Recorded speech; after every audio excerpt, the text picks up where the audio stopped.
Jennifer Adams.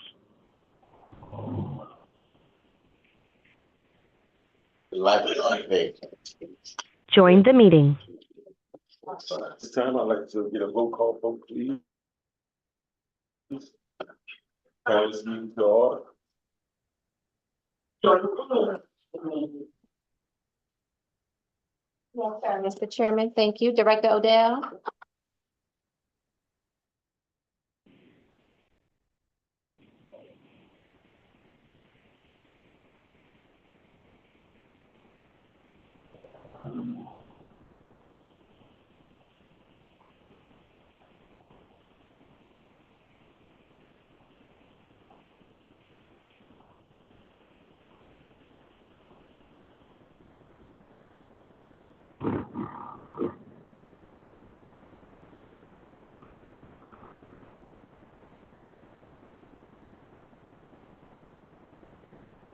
I'd like to get a motion and a second for approval of today's agenda. Some.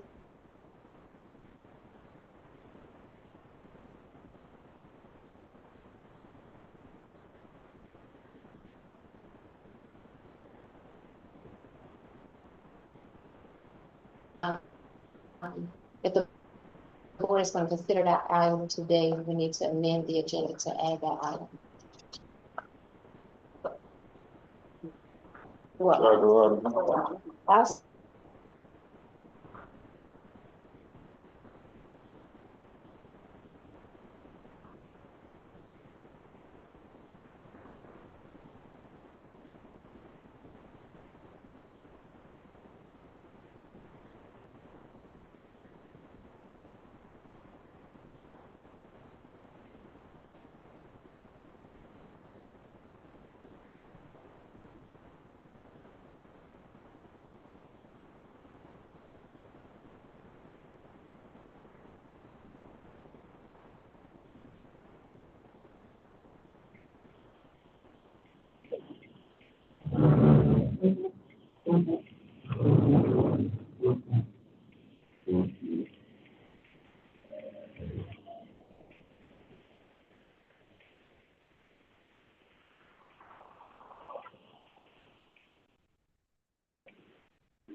I'm sure Andrew can to those concerns, but it is a boilerplate agreement from the city of Savannah, and it is required as a part of deeding over property to Chatham Area Transit. But what, again, my concern was there was no support materials to what you're telling us now. There's nothing there for us to look at or determine what we're going to do. Right, and what is the property? I mean, what property is talking about? It's the West End dock project. It's the West End dock project on River Street that the board has been briefed on. Yeah. And just picking up with this, it was presented to me as a part of that process, assuming that that information had already been shared. Well, I just think that we should table it until, we get, I'm just one person. I think we should table it. And I also feel the same way about the smartphone. If it's the board's pleasure, it could be delayed. It was brought to me as a of course, I've made a commitment to do with any contract or any agreement prior to bringing it to the board. And this is the first meeting since that time in order to get it before the board. Do we have a deadline? Well, as you know, the project has gone out for bid. And that's a highlight that I have also. The plan for funding the dock was $1.2 million short. The CID applied for a grant, which was denied. And since that time, the bid that was on the table has expired. So we're gonna have to go back out to bid in order to get the new price. And the reasoning is so high. As I followed up on the issue, it's because of a request of Planned Riverside for these architectural features to meet the historic look of River Street. What's the CID? Community Improvement District. Yes, they were trying to cover the additional $1.2 million cost, but they were not awarded the grant. Why don't we, Mr. Chairman, offer a compromise here? Let's see how we get through the agenda, and if it's not too late, maybe we can do it. After that, we're gonna do a special call meeting. Yeah, soon, yeah. Very soon to address the, Either way, I was just offering a suggestion. Director Locke, you had And let me say one other thing. One thing about me is if I brought an agreement, of course, I review it, send it to legal, but I don't sign it until it comes before this board. And that's what happened in this instance. I think it was assumed that I had the authority to sign, but I don't. So that's why it's before the board. Being transparent and ensuring that the board has all information as it relates to the business account. Any more questions or comments? There's a motion to accept the agenda. I guess that. No, we not, Thank the meeting, we just don't accept it the way it is. We'll set the agenda, Then we're gonna table that, but, no, right now, we're not not. on the agenda. The board would have to take a 2/3 vote to amend the agenda to add the item. But we're gonna do it at a special call meeting, that's how Yeah. So therefore, there's no need Okay. to. But, it's fine. but part of protocol, help me understand this part, what we're getting ready to approve. And I have an issue with another item on the consent agenda, or at what point, Cole, after the vote? For consent items, you can pull it at this time or either when we get to that section. I'm sorry, not the consent, the individual action item. Oh, that's That's further down, okay. because that's on the agenda before we need to consider tabling that. Okay, so we have a motion and second, Mr. Chairman? Yes. Would you like for me to go do a roll call vote? yes. Okay. Director Odell? Yes. Director Stone? Yes. Director Lockett? Yes. Director Adams? Yes. Thank you. Director Robinson? Yes. Director Leggett? Yes. Director Taylor? Yes. And Chairman Cody? Yes. Chairman, motion passed to approve today's agenda for July 23rd. Thank you. Next, we have our presentation. We have paratransit maintenance facility, Mr. Brian Smart. Thank you, Mr. Chairman. Thank you, members of the board and Ms. Cutter. Got a presentation here. I'm very thankful to be here. Thankful for inviting me. My name is Brian Smart with AECOM. We're one of the consulting firms that's part of the General Planning Consulting Services Continuing Services contract. And I'm going to give you an update today on the paratransit and microtransit maintenance facility, on the progress we're making. I'll also share the schedule, and then we'll talk about some of the upcoming activities we expect over the next several months with this project.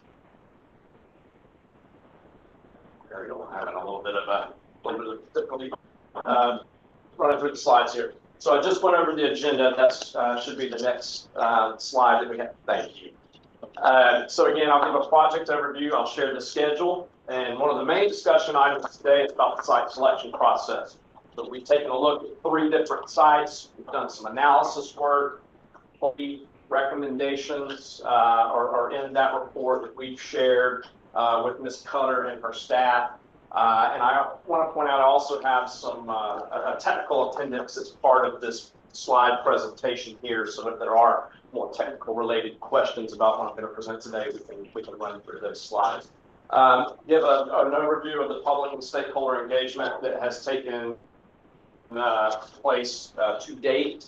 We have a live project website, and then again, we'll talk about those next steps. Project overview. We are in need of a new paratransit and microtransit maintenance facility. We're expecting a facility here that can house and maintain up to 42 electric vehicles. That's one of the most exciting things that CAT is doing, is that transition to electric vehicles for our paratransit service. And we also want a state-of-the-art facility that allows us to maintain and keep that state of good repair for those vehicles. The existing facility, as you all may know, is near capacity for our current operations. And we've got a few of the elements that are needed for the proposed facility here. Again, an EV charging yard, that's electric vehicle charging, EV maintenance phase, a customer service training center, and administrative office space.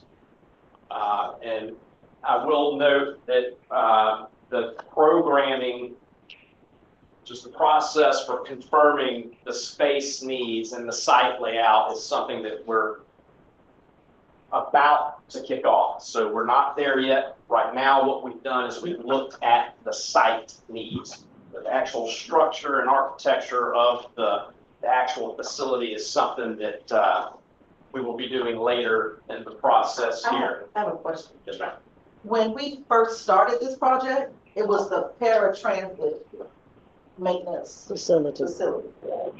Then somehow we added on microtransit. Isn't some of this money coming from the county?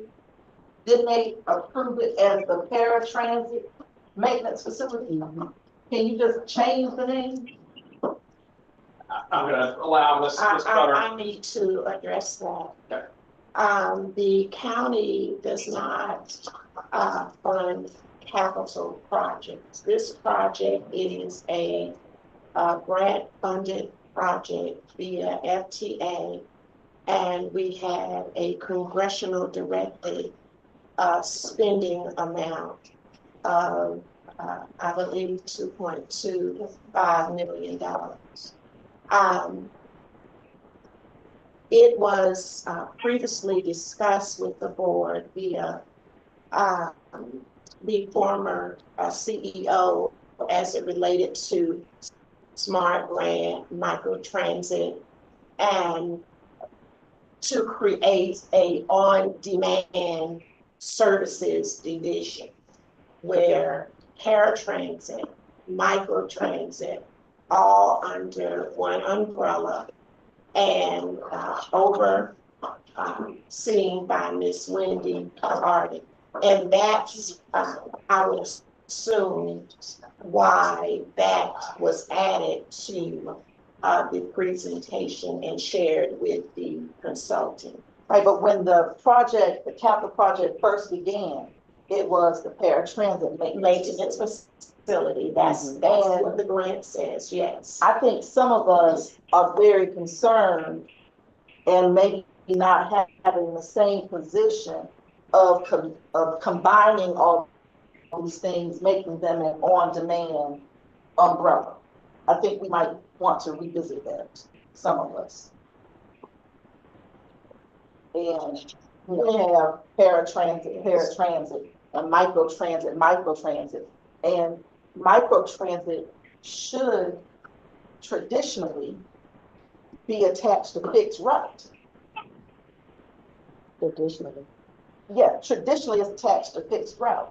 I don't know if caboodling it with paratransit is the best way to move forward with this particular mode of service. Okay, I do understand, and I have put out a request for consideration of the board that we include workshops so that when these major projects and these things occur, we conduct a workshop being solely focused on a given project so that the board has an opportunity to provide feedback before we get into actually a design, programmatic pieces, so on and so forth.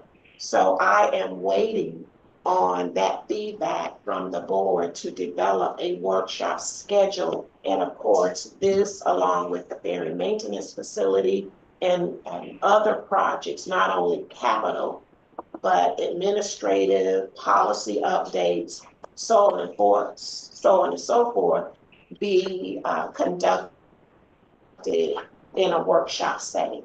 Is that consideration on the agenda today to be voted on? No, that's something I'm waiting for board feedback as to whether or not that would work for you all. But take that approach to help better manage our board meetings and to ensure that the board has all of the information that they need prior to voting on an action item in board meeting.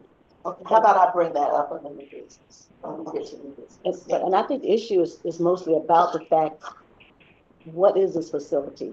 And if it's not microtransit, then that should be removed from the description.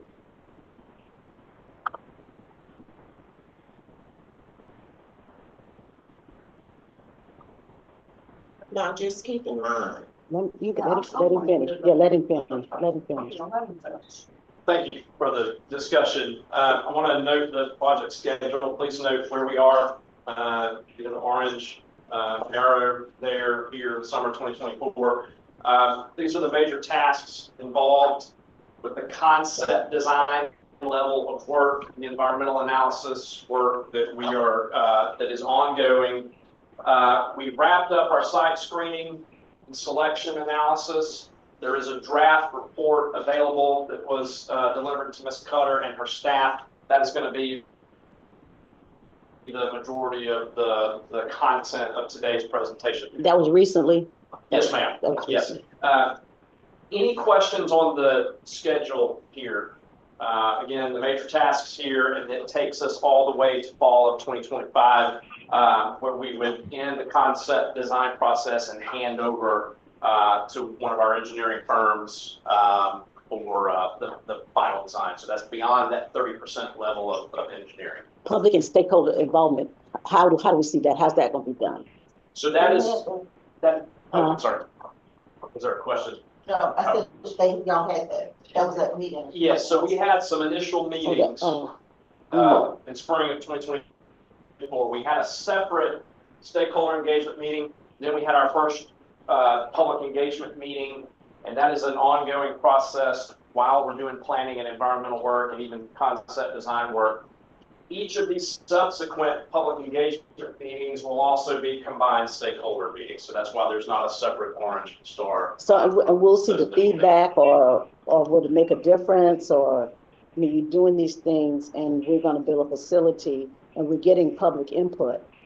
Will we get an idea of what the public is saying? Absolutely. So it is my plan to come here quite frequently and give a report out, a progress report essentially on this project, and also summarize what we've heard from the public. And I have 2 slides related to what we heard from our stakeholders and what we heard from the public when we met with them in the spring. Good questions. Thank you.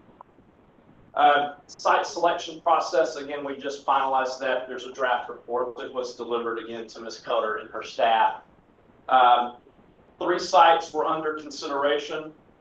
The first being the existing facility. Is it feasible to expand the existing facility? Likely not. 14 Interchange Drive, which is up there in the upper center part of the screen there. You all are not familiar with that area. That is where the city of Savannah has its annex facility there. There's some available property there. Surrounding land uses just generally make sense for a maintenance facility type of operations to be there. And then of course it's bound by interstates 16 and 510 with the interchange there. And then the third site is the Fort Argyle site. And upon further inspection and analysis, that one actually may have even had some fatal flaws associated with it because there's just not ample electricity and other services and infrastructure that are available there. So then the site is Interchange Drive. We're gonna call that the potential preferred site until we actually complete our planning activities. And we have, of course, the buy-off of the board, and do some additional, outreach with, some of our neighborhoods. So what happens if that doesn't work out? Interchange Drive. If Interchange Drive happens to not work out, which according to our metrics, it's a very good site, we would then have to go back and look for other available properties that make sense within the optimal service area. So it sounds like Interchange Drive to me. Yes, ma'am.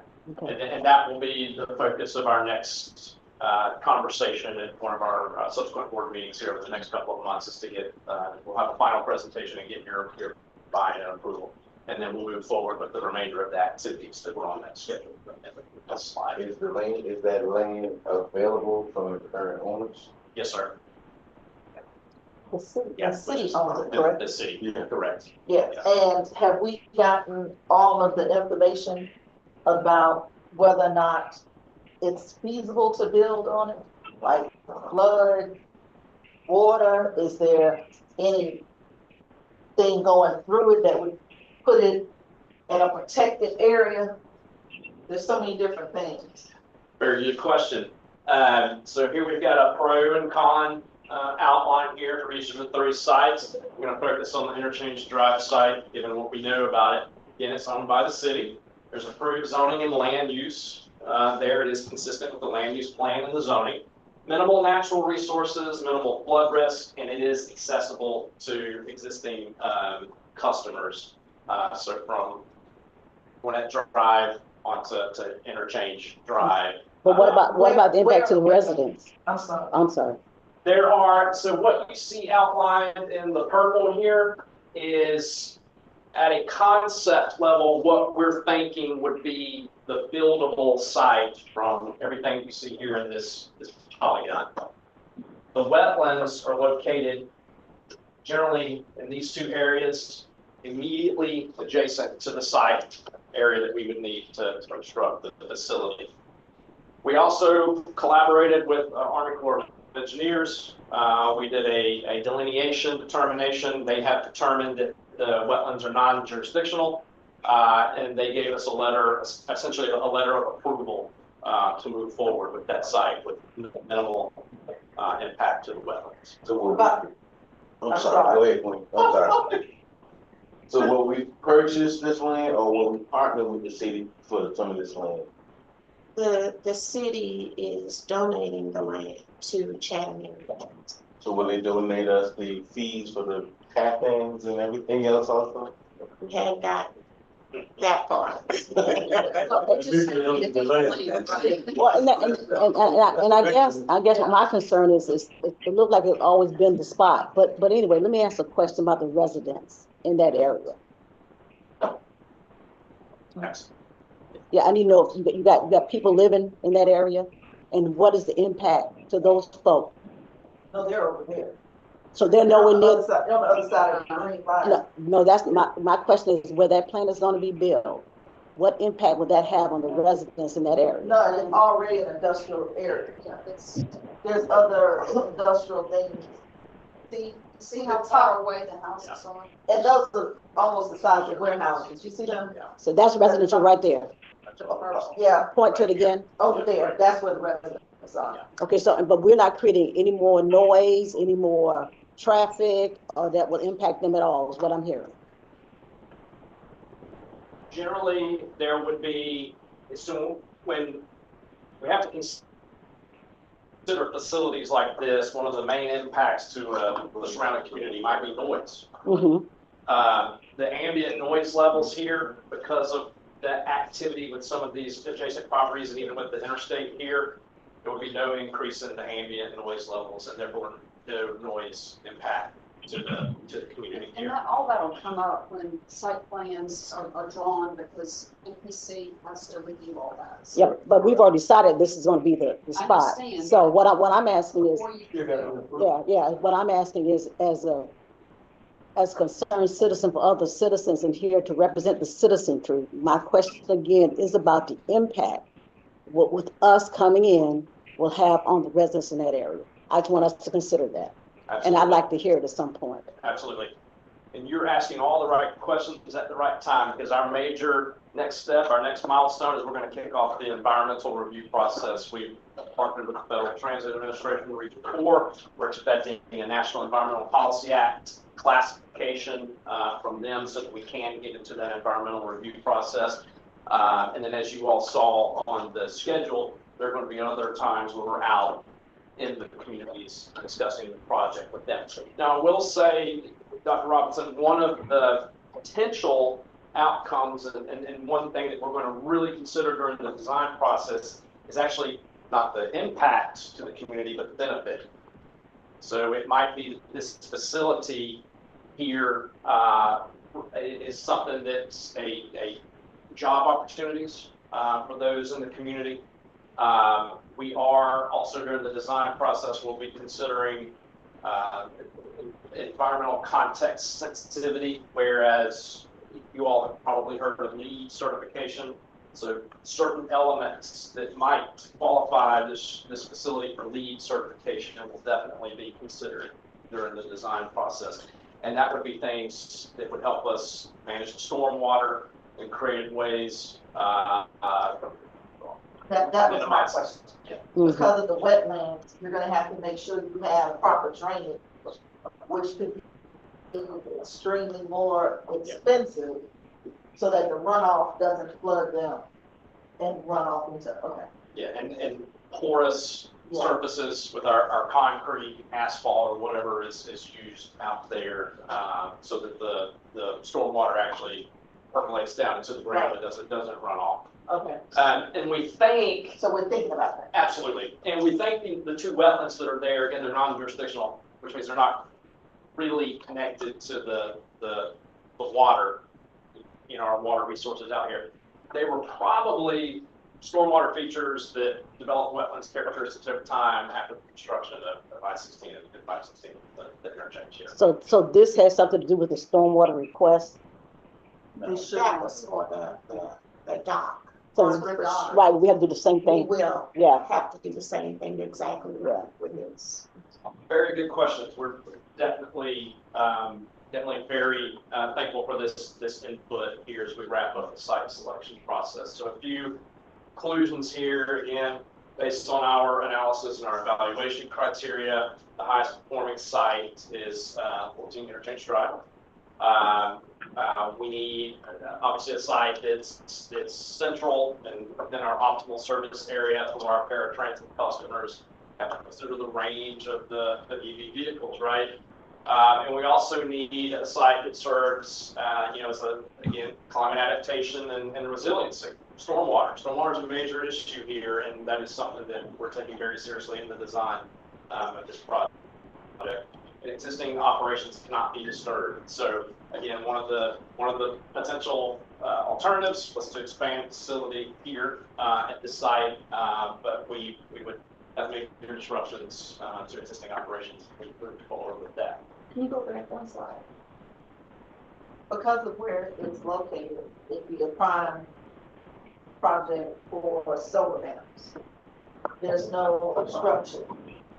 So are we considering any solar power energy Absolutely. for this facility? Yes, we are. Okay. And another benefit to the community here might be that we install some public art, perhaps a mural. The visibility of this site there, the two interstates there and the interchange there would be very good for the CAT brand and logo and the visibility for that.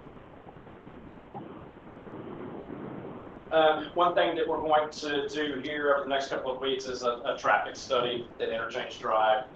That might be potentially one of the impact areas or potential impact areas for the community.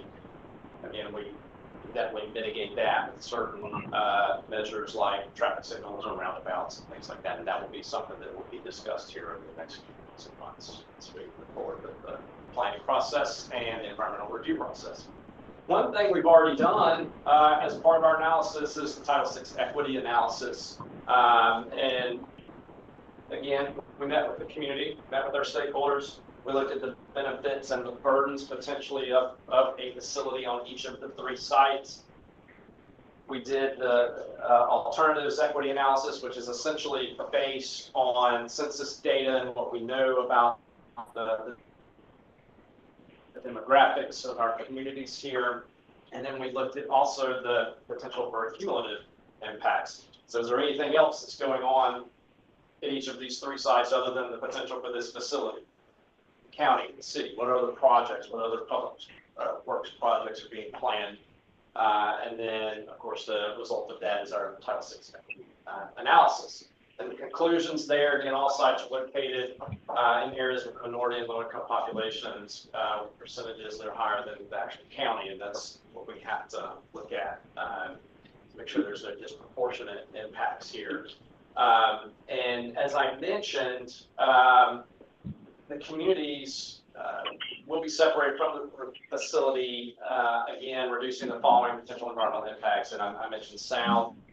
Light is also oftentimes for a facility like this for security. Our security plan will involve lighting, and then the traffic analysis will take place over the next couple of weeks. And we've also already shared our Title VI equity analysis with the Federal Transit Administration, and it was reviewed and approved by them, our partners there. Good overview here of our public and stakeholder engagement, what we heard. Our first public meeting was on Monday, May 13th, and then we met with our stakeholders earlier that day. One of the interesting things that came out of the stakeholder meeting was that they wanted us to do some additional outreach with our neighborhoods. So Ms. Cutter and her staff, Moskowitz in particular, we've been connecting with our neighborhood leaders and getting on their regular agendas for those updates. And we're going to be beginning those here in the next couple of weeks. Important things to note here from the public meeting, given the information that we shared, the interchange drive site was preferred by both the public and the stakeholders. And then all of the attendees there, the public, were not existing paratransit riders, but they were happy to see that is something that is available from CAT, available here within the service area of the county. Project website is up. We have our overview of the project, so the public and our stakeholders can continue to follow along with the project development process. We will be updating the site selection, so you can see the ribbon at the top there. We've got each of our essentially major elements, major tasks involved with the project.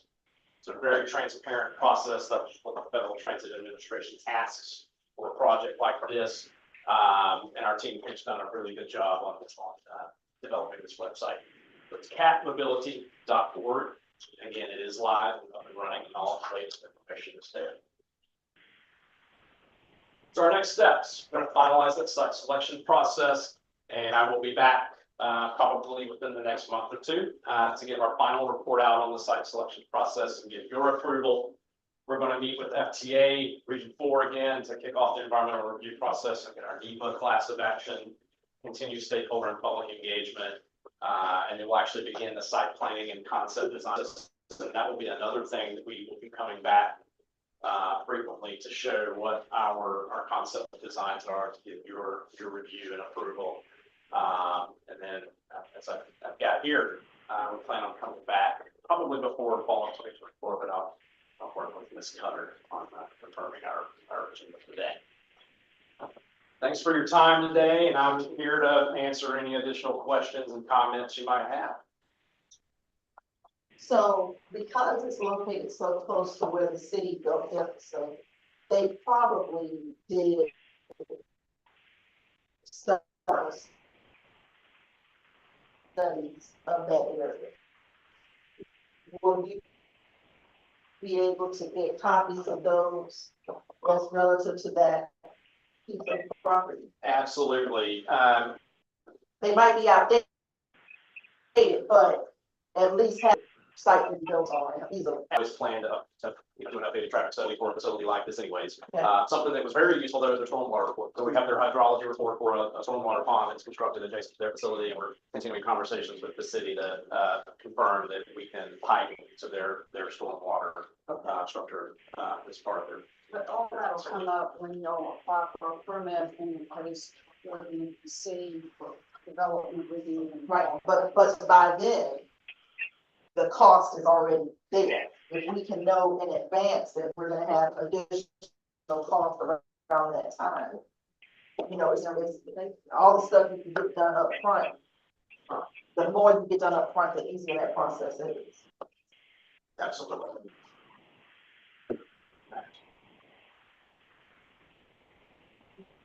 Thanks, everyone. Thank you. Thank you. Great presentation. Next, we're gonna have a draft of 2050 Metropolitan Transportation Plan of the Coastal Region Metropolitan Planning Organization.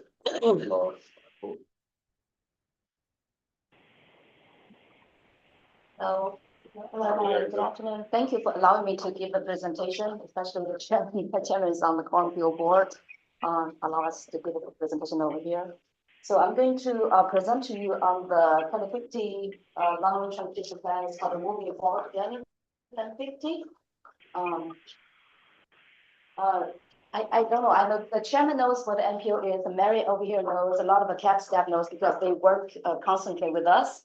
For those of you who don't know what MPO is, the MPO is a federally required agency that does transportation planning for an urbanized area with a population of more than 50,000 people. So in our area, the CORMPO, the Coastal Region Metropolitan Planning Organization, is the required MPO, and we do the transportation planning. And then we do, we allocate federal dollars. The federal dollars that we allocate come from the Federal Highway Administration and Federal Transit Administration. So all the FTA funds that CAT receives actually comes through the MPO process. So the projects that the projects funded by the FTA funds have to be included in the CORMPO's long-range transportation plan, metropolitan planning plan, and then move on to the transportation improvement program, which is the short-range program document. So I know you have like a grant, SMART grant, and then a bus replacement. So you have all those funds, microtransit, that we got those funds. If it's the FTA funds, it have to come through the MPO process. And then some of those, and we also have, we also do congestion management process, and CAT actually provides the services because it's like band response service for the congestion management process. So CAT service is definitely a very, very good investment to reduce congestion, as you can understand. And then we also do Title VI, and this gentleman talked about the Title VI. We actually coordinated with CAT as well. For previous CAT transit development plan, you actually collect information like Hispanic people taking the bus, the Black African Americans taking the bus. So we actually got that information, but we do analysis and we share the information with CAT. So we don't reinvent the wheel. We coordinate with each other. And then we also do bicycle and pedestrian planning. So we are going through the public transportation, the public involvement process now. And then so people take the bus, and then they want to make the connections, and then they see no wheelchairs to the bus stops. And that is related to us because we don't do transportation, pedestrian transportation planning as well. So the access to the bus stop is major step, and also connection on the bike. So the bike and the CAT connection, that is major as well. And this is our Cornfield boundary.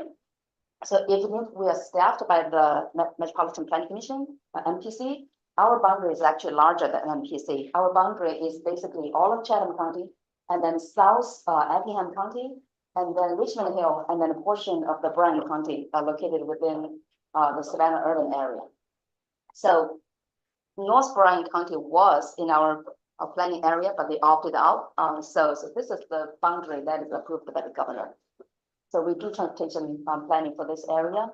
So we actually, but when we do the transportation planning, we identify the transportation needs for all three counties. So we actually have investment, project identified for like Northern Effingham County, Northern Bryan County. It's just that we cannot spend our portion of the federal dollars in those outside areas. So we can only invest in this boundary, MPO boundary. So is the northern Richmond Hill County, the part that's off I-17? Is that Richmond Hill, Yes. all of Richmond Hill is inside the MPO boundary. all of Richmond Hill? All of Richmond Hill. Okay. Yeah, all of Richmond Hill, and it's the Bryan County. You see the blue area over here, that's the Bryan County. Okay. So Bryan County, they decided, they just want to do the minimum area. Yeah. So which is unfortunate because I was talking with that gentleman, he's talking about the Hyundai plant, which has impact to major, to Northern Bryan County. If they were part of us, if we do a study, we would be able to invest our money, but since they opted out, so we can give them suggestion, but we cannot spend our money to do any study for that area. So the MPO board makes all the transportation investment decisions related to federal highway administration funds and federal transit funds. The MPO board consisting of the municipalities and then the modal representatives. So you can see CAD actually has CAD is a voting member on the MPO board. We also have the technical coordinating committee and the Mary is on that. So CAD is on that, and we also have transportation equity and public involvement committee, and the CAD is involved in that. And we also have a bicycle and pedestrian committee that is newly established, and CAD is involved in that as well, because we all need to work together to get the transportation system work. So what is the Metropolitan Transportation Plan? This is the long-range plan, and basically it's the region's investments for the next 26 years or next 25 years. And it includes, it's a system level analysis. So we identify the needs. We identified probably for bicycle and pedestrian projects, we identified more than 400 projects. And then for the highway projects, we identified more than 200 projects. And then for the transit, we identified like how many, 20, at least, yeah, 20 projects. So for the transit side, we only include the capital side of the projects. So we're not including operational improvement side of the projects. So we identified all those like more than 600 projects, but how do you put them into the long-range plan? So we have to do the prioritization. And then because we only have certain amount of money available, and then we do the prioritization, and then we include the highest priority projects into our long-range transportation plan. And then when we start the implementation, that those projects will move through the transportation improvement program, which is short range, a 4-year program. And those projects will be the highest priority. And then those would be basically when we talk about long-range plan, you might have the fund, you have the projection-based revenues, but not real money. But when you talk about TIP, those money are in the banks. So that's how it works. And as I mentioned, that this plan actually includes all kinds of transportation improvement modes. So for the highway improvements, we selected a project from the travel demand model, congestion management process, corridor studies, and then also we also choose the project from the free plan. So CORMPO conducted a free plan, regional free plan, and that includes Chatham County, Bryan County, and Effingham County. And then GDOT actually does the Coastal Empire study, includes 4 counties. So besides those 3, they also include Bullock County. So that's the Coastal Empire study. And we have more than, probably the Coastal Empire study has more than 20 projects selected or recommended. And the free plan, actually, we have more than 100 projects recommended. And then for the transit plan, you probably have gone through the master transit plan and the transit development plan process. So for like master transit plan, you probably identify the transportation transit improvement needs, but it doesn't have to be financially constrained. But how do you implement those projects? That's how you go through the MPO process. So you want to include the plan, the projects recommended from the master transit plan and transit development plan into the MTP and then the GIP. And this is the implementation process. And for the bike path improvement projects, we are going through the non-motorized transportation plan update right now. And we also update the thoroughfare plan. And then, this is environmental constriction, you already talked about like wetland, in your area facility. We do system level, so actually MPC completed, or MPC Columbia, we completed urban flooding model study. So all of our study information, we can share with you because it's available on site online. And you can click on it and click on the specific location and you can get all the data that you need. Probably you can just click on that, the appropriate site, and you can use that information because we already completed this study. So you can use that information. And we also do resiliency sustainability analysis for projects. So for example, if they have a highway project, you want to make sure they have like bioswale, so like flood resistant features. Okay. We are at the last stage, because we are, our target for adoption is August the 7th. If we don't adopt the 2050 MTP on August the 7th, that means no federal dollars will come to our area. So some of the projects that is under construction, like I-16 widening project, I-16 at I-95 interchange, that project, and then CAT bus replacement, some of the money. So it will hold up all that process if we don't adopt the plan. So we have to adopt the plan on the August the 7th, and we are recommending the financially constrained plan right now. So we're going through the public involvement process right now. So this is our third round of public involvement. So this is how much money we are talking about for the 2050 plan. This is the federal highway money. So you can see we have about total, it divided into 3 cost bands. That's because if you have a project that's worth $5 million today, in 2032, it wouldn't be $5 million.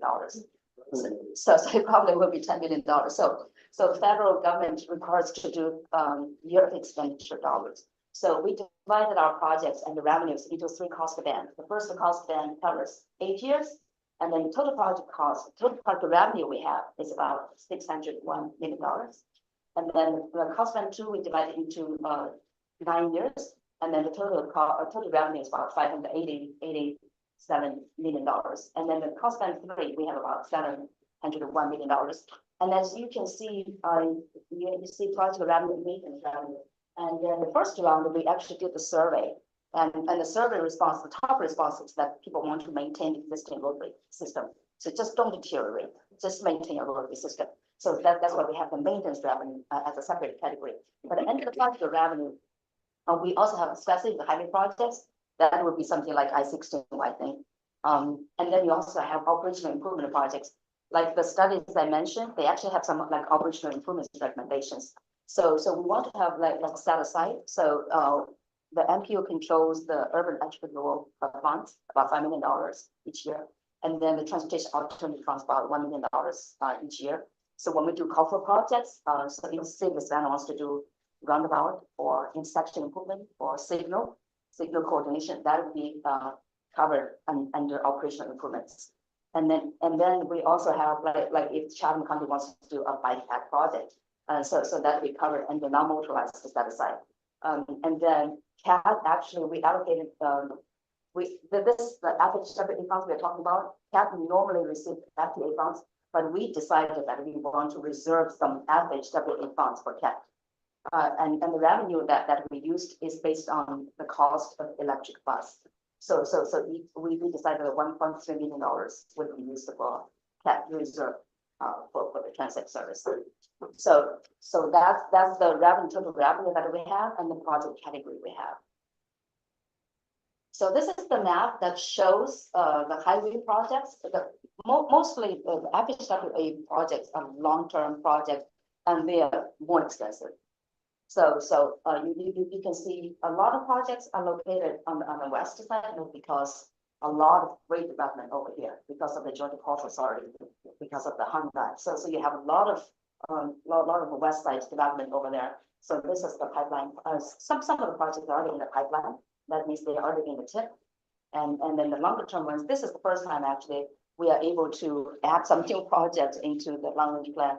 Because we update the long range plan every 5 years. In previous years, we had to cut the projects out, just because the revenue just not enough to cover the project cost increase. So this is the first time that we can add in some new projects. So I'm going through, these are some of the pipeline projects, some of those you probably know that are ongoing, like Project Drain. So there's 3 Project Drain projects, so number 1, 2, 3. So Boulevard option would be building overpass from Montgomery Crossroad across New Hempstead Avenue and connect to White Bluff Road. Then East Drain Avenue and West Drain improvements, they're just making improvements on Drain Avenue. And then the Back River is that is the South Carolina DOT and Georgia DOT is working on those number 4 and 5. And then Georgia DOT is working on basically our Talmadge Bridge is not tall enough. So they are going to tighten the cable. That is the short-term fix. So this is the long-term fix. So we don't know how much they might have like have a new bridge or have a tunnel. We don't know right now.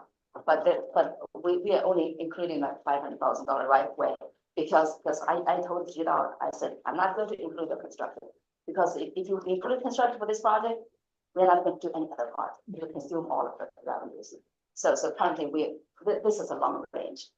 And then we also have ITS project for I-95, and then the Bull River and the Charter Creek to Heidi, the USA Bridge replacement. Those 2 projects have been on the radar for many years. But for the tariff thing, I think it's the environmental process. Just for the tariff thing, it just cannot pass the environmental enough stage. So that's why they're still on our radar. And Chatham County and the DOT are working on the I-16 interchange at the Neck Road or Jimmy Loach. Jimmy Loach connector is a free route. So, but you are moving forward with a lot of trucks over there. So they're going to make some improvements over there. And then I-95 at Everest Avenue. So this is also identified needs. I know you don't want to, because I don't want to go to Porter basically, because I get stuck over there all the time. So this will be improvements, and so there are several alternatives. So we are assuming that we will build a flyover over there. And then some of the Effingham County, because Effingham County has been newly added to our area, they also have like bridge rehab and bridge replacement projects already in the pipeline. And we are moving this from the state to TIF to our TIF. And then we also have some projects with some newly available funds. City of Savannah called the Reconnecting Community Funds for the I-16X to ramp removal. So we're going to, they basically get a grant, but how do they access the fund? So the project have to be included in the NPOs, MTP, and the TIP before City of Savannah can get the funds. So we include this project. And then there are 2 projects in the Georgia Falls area receive the funds from reduction of truck emissions at port facilities. So one is $7.8 million, another one is $7.5 million. And then there's a new formula program called NEVI, and then GDOT is going to build a charging station on I-16 between Gwinnett Street and Chatham Parkway. And the longer term projects, I-95 at the Route 21, Augusta Road. So basically, GDOT completed the diverging diamond project in that area, but that is short-term fix. It's probably will last 10 years. If you go over there, it's already not functioning very well. So it needs the interchange reconstruction. And Preston Street, grade separation. So many of you, if you live on the islands, a lot of you get stuck behind the trains. So we're trying to include that project because Chatham County is working on a study, and the preferred alternative is to have a grade separation over there, and then have some sidewalk and bicycle improvements as well. And then I-516 Lions Parkway widening, and then I-516 at I-16 interchange reconstruction, and then the I-16 widening from Porter Parkway to I-95, and then Oda River Road widening. Oda River Road right now is 2-lane roads. Even if now it doesn't have that much traffic, but a lot of like warehouses, freight developments are happening along this roadway. So in 2050, it's not going to handle. So we're going to do widening over there. And then the newly identified highway projects include the Route 21 widening projects because of the port. A lot of freight and warehouses developments happening in Effingham County, and that causes a lot of truck percentage pretty high and a lot of congestion over there. And then for the Argo Road, yeah, because of the Hyundai, because of a lot of the warehouse development and the US 80 widening. And then 307 Green Separation, at 21, and then Norfolk Southern Railroad, and in Bryan County, Belfast Road widening. I also mentioned the set aside maintenance, operation improvements, transit, non-motorized improvements. So that's when we do corporate projects, and the project sponsors will get it go for that funds. And then the transit, I actually worked with Mary on this long range plan for the transit, long range transportation plan. As you can see, I actually highlighted the newly available grant. We just got a grant, $7.8 million. So when you get that grant, it has to come through the NPO's planning process before you can access to it. So we don't want to do amendments, we would just rather just include the new grant into this plan. So we will update this table to include those money. And then immediately after we adopt the long-range plan, we could amend the transportation improvement program. So we can start to do the grant application for this project. Join the meeting. We actually have a dedicated website, the MPC website, MTP 2050 over there, and we have all the information. So we actually have the draft report over there, presentation file, survey, and everything over there. And we're going through the public involvement process. And then actually on Saturday, we went to the farmers market at Forsyth Park. We already got a lot of comments, and many of the comments related to transit. So we're documenting those right now, like this. Some people were thinking because they're not going to take on driving lessons now because they have been transit users, but they found out they have to wait for the bus in rain because they're pouring down, but we don't have the shelter. So they already commented on that, and they also commented on the microtransit app that we have, the CAT has. Actually, it doesn't work well. So we will forward the CAT with all those comments. We're documenting that right now because we actually received plenty of comments in the public comment period. So as I mentioned, we work very closely with CAT on addressing the transportation needs and transportation improvements in our area. So if you have questions, and you can just email me, or you can just email the MTP 2050 at the MPC. Any questions? Right? Just one question on the microtransit app.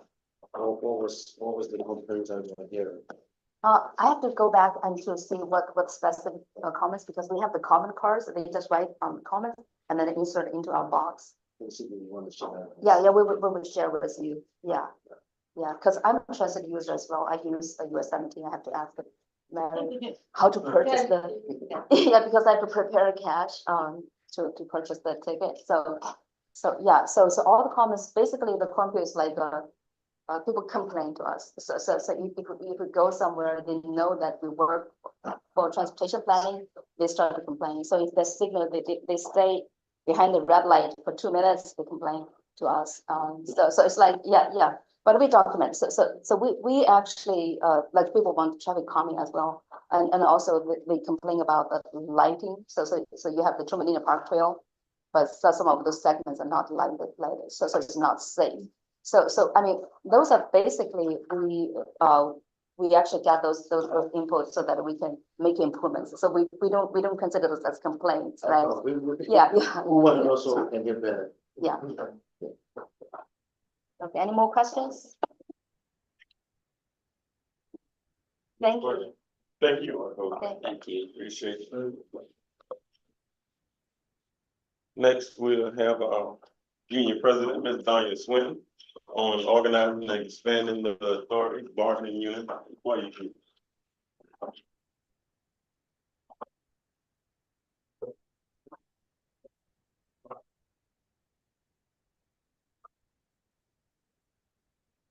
Good evening. Board of Directors, Chairman, Tony, CEO, staff, union, and guests.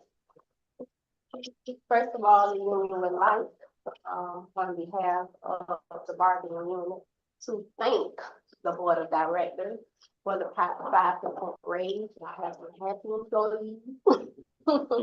Para wants to also thank the county for the $17 raise.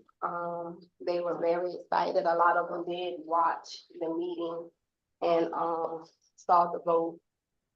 So I told them that I would thank all of you. Thank you for Ms. Cutter for working diligently with this union to try to find the money to get us the raise.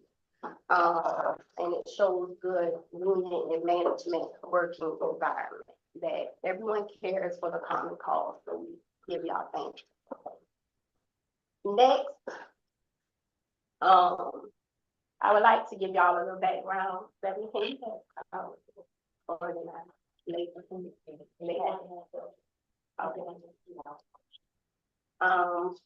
The work of the union is always a positive position for employers to stand behind and do what's right by the employees.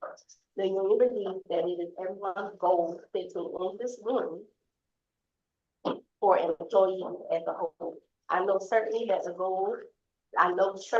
that is the goal for this board. Just to say a few additional remarks, the union was formed to make better wages, benefits, and working conditions of employees in the transit industry. This involves negotiating and representing the bargaining unit for new laborers. The union works by investing and processing individual employee grievances in an attempt to settle them with management before the employee decides to go to an external agency or of accountability, like EEOC, Department of Labor, and other reporting agencies. The union also attempts to resolve safety issues with management. Additionally, the union is active in promoting more efficient transit throughout the region, lobbying for increased transit funding, and advocating for new transit options throughout the county and soon throughout the region. I believe with strong, confident leadership, this request should be seen as positive for this agency. I gave you a list. The union did enter last year. Also, our lawyer, Mr. Banks from International, did send the board a request from International ATU to organize security, the call center, the ticket window, and the park clerk. I gave you a list of 9 organizations. Here are a list of top positions in the agencies over the United States that are bargained by ATU. These are ATU management partnered agencies, and they have organized positions outside of operators and maintenance employees. Such positions are security, call center, ticket window, parks clerk, and more. Local 757, which is ATU President Block in Portland, Oregon. That is TriMet, Tri-County Metropolitan Transportation District of Oregon. The positions bargain are security, call center, ticket window, and parks clerk are in their bargaining unit. Local 1447, President Brent in Louisville, Kentucky, which is TARC, Transit Authority of River City. The positions are call center, ticket window, security, and parks clerk that is in their bargaining unit outside of maintenance and operators.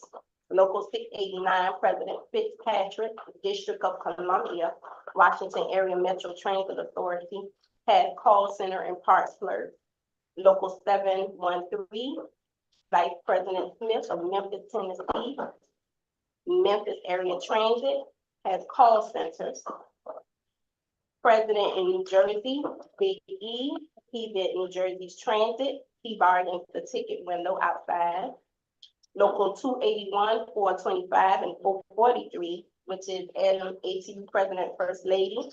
She deals with Hartford, Stamford, and New Haven, Connecticut. Her agency is PTDOT, which is PT Transit, and their positions are park clerk, customer service reps, traffic specialists, security, office managers, and etc. Local 1529, President April in Broward County. Positions are customer service reps and call center. Local 732, President Dunamis in Atlanta, Georgia. That's MARTA, Metropolitan Atlanta Rapid Transit Authority. He has security, park clerk, and call center. And local 1560, President Dupree in New Orleans. He has dispatchers. These are just a few of the presidents that do all over the United States bargain outside low position employees and laborers. I'm asking, and I gave you this list to let you know that this is not to hurt the agency. We just want to always protect our laborers. This is done all around the United States. Heck, sometimes we have, backwards mind frame and we want to go forward. We want to get more people in. We want people comfortable in the positions when they know that they are protected and that we can work with management on their behalf. So I do hope the board looks at this as a positive thing for management, for us, and for the laborers. Any questions?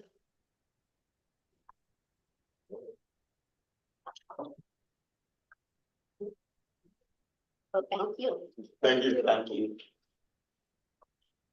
I want to thank all our presenters today. Next, we're moving on to consent items. Want to take a motion in a second. Like a motion to approve the consent agenda. Second. Trevor, can you do the roll call?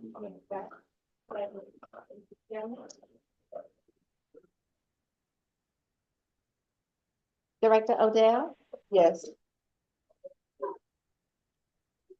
Director Stone, Yes. Director Lockett, Yes. Director Adams, Yes. thank you. Director Robinson, Yes. Director Leggett, Yes. Director Taylor, Yes. and Chairman Cole. Yes. Chairman, motion passed unanimously to approve consent items 4.1 and 4.2. Thank you. Action required, request for approval of the regular board meeting minutes from June 28th, 2024. We just approved the consent agenda, so we'll get another.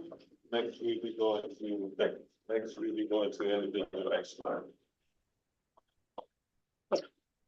Okay, the individual action item number one, requesting board authorization to submit a grant application for the 2024 Smart Stage 2 grant by August 14, 2024.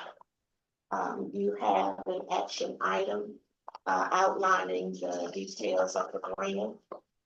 During the budget process, we talked about and discussed the microtransit program, and continuation of that program was really contingent upon funding through stage 2, which covers operating costs.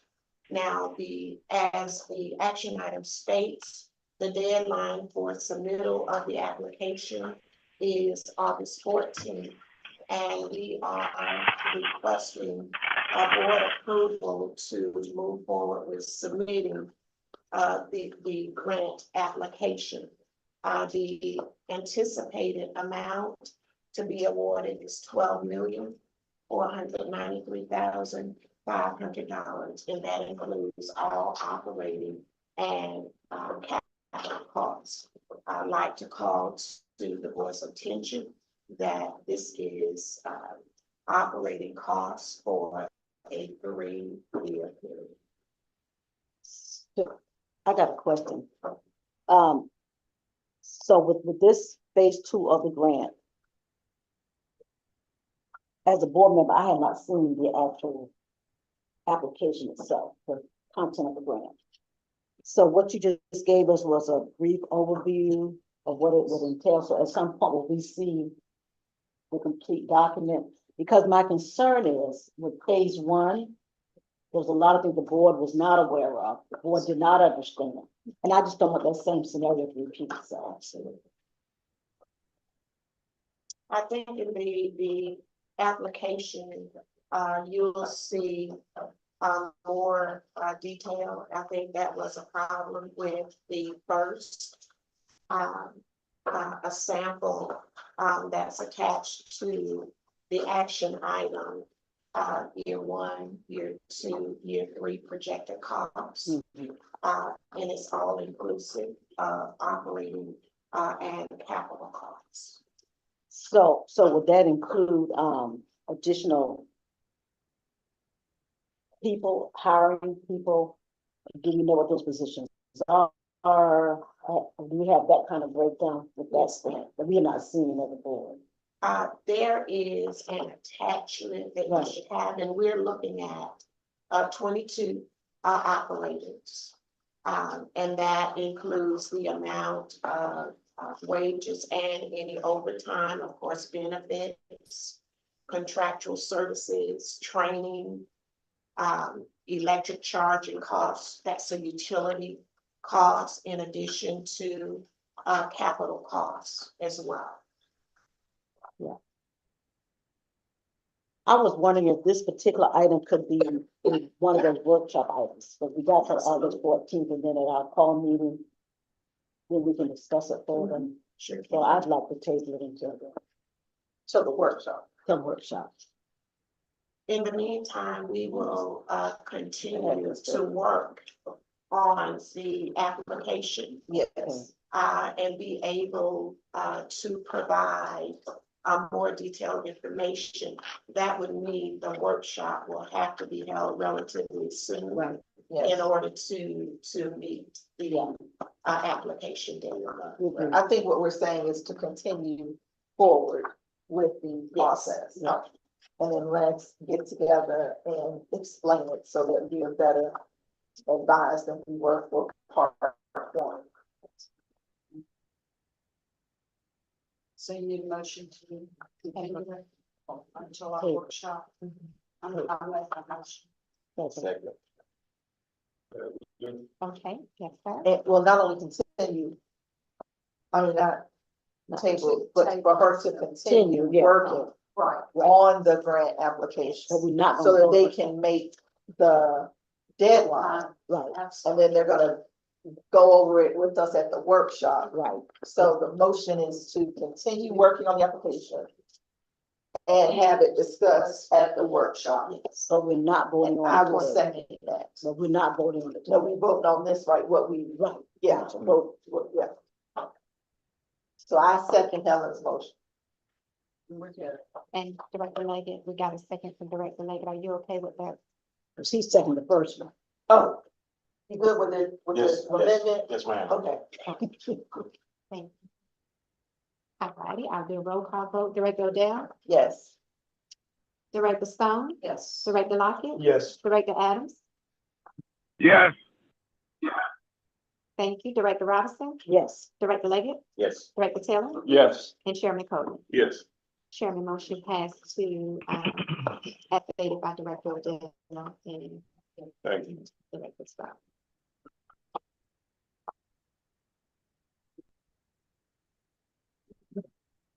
And we'll get a new date for that, workshop that.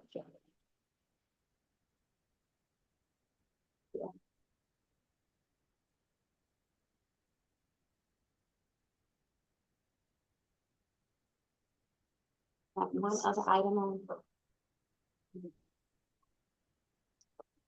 Yes. Action item. Action item is the Williams. Get back to again, it's the Williams and Williams. Mm-mm. The signature. Authority. Action item, the request for approval to designate designation of signature authority for ICL Stephanie Cutter and Council Andrew Walcott for the certification and insurances to meet federal transportation administrative awards management system requirements. And this is to replace time. Yes,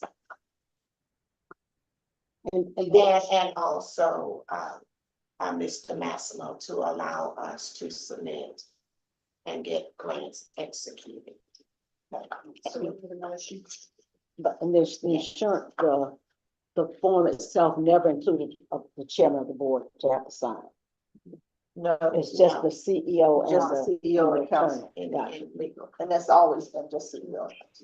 And I don't know if it's, The chairman, I think. Second. As well. Second. the chairman's on there as well. I know Ty's been on it since the beginning. Now, the chairman will not do anything in planning, but he is on the delegation. That's what I thought.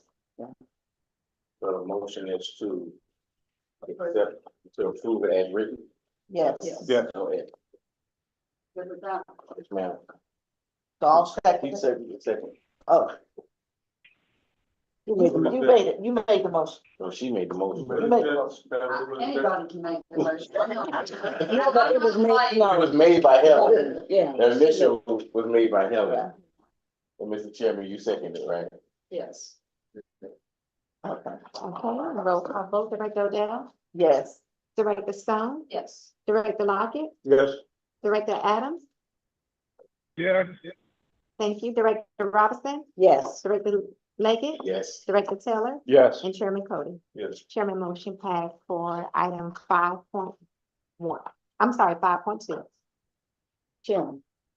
I'd like to ask, I want, when we get to item number 6, I'd like to ask permission just to make a comment. Oh, which one? All of item 6. All of them? Yeah, I just want to make a general comment. Next, we have, executive director's report. CEO. Yes. I want to make the comment. Can I make a comment first? Sure.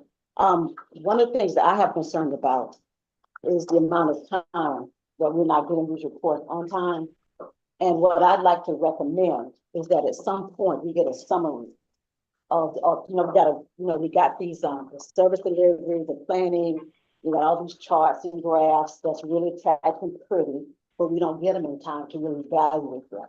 Because I have several questions on each one of those. So I'm thinking that if we can't get these reports on time, there's got to be a way that the board get what they need in a way that's concise. Because we run these agenda items so long, but we haven't read them, so we don't get them on time. An executive summary would, that would be nice for what you want. Yeah, because we don't get them on time. It would be nice. Rather than the detail. Yeah, Well, I mean, no, and I'm not saying it's in the detail, Detail would be. would here still today. be there. right? Well, yeah, but they give us an executive summary on the front of the presentation. Yeah. And then if we had time to read the whole thing, Yeah, but we have it here with us. Yeah, executive says, yeah, it'd be nice. yeah, something's got to help. And we have been, thinking through, how we can make this process, better. So that the board has had adequate time, to review what's coming forward. This month, several, items were taken off of the agenda.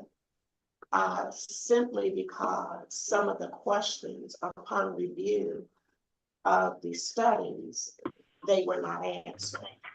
And knowing this board, I knew that those questions would surface.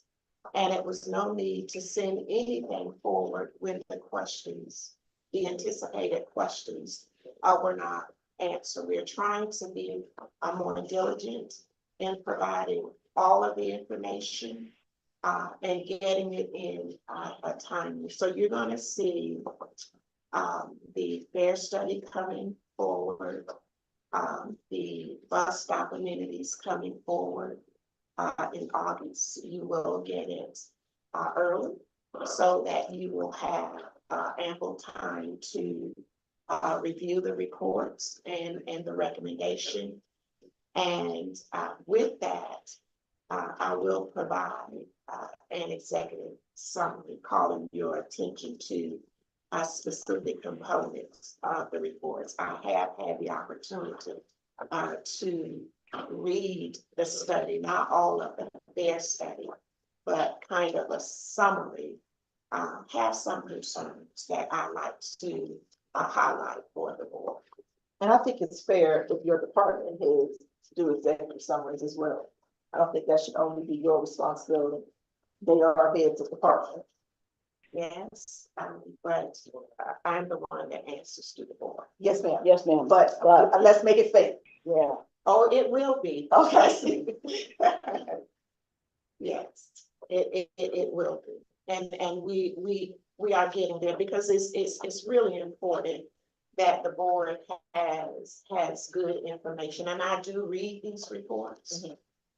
To make sure that the information that comes forward to the board is all inclusive and comprehensive. Because if you recall, I did provide the staff with a recommendation as to how we can bring things forward 2 months, a month or so in advance, and then vote on it the following month. But I think that's something worth considering, because something's gotta help the process. That's the workshop concept, Dr. Robinson, is bringing it months ahead of time so that you all are introduced and provided as much information as possible, the reason, objectives, so on and so forth. So you know what's coming and have an idea of the purpose and the anticipated outcomes. And with you all's feedback, it helps to write better specs if we are contracting some of this work out. Okay, I have a few updates that I wanted to call the board's attention to. As you all know, we received the $7.8 million grant. And that amount covers 6 EV 35-foot buses, 6 charging stations, and most importantly, it covers and provides $400,000 in funding to train our staff on the repair of this equipment. As I mentioned earlier, we have been talking about our board meeting prep. One component that we implemented immediately was the room setup. A check the day before the meeting, IT, making sure everything works, and we come back the morning of board meeting to do a second check to help the meeting flow without any unnecessary interruptions. We have started a management team's strategic planning process. Our first was held in the month of June. The second is scheduled for August 8th. One thing that was very important was that we as a team identified the foundational issues that currently exist with CAT, and not only talk about issues, but develop strategic plans to correct and fill the voids of the agency. We have also been in discussion inclusive of the union to address the side agreement dealing with the microtransit issue. I think that we have made some progress, and a resolution will be coming forward to the board soon. Our planning division is finally fully staffed.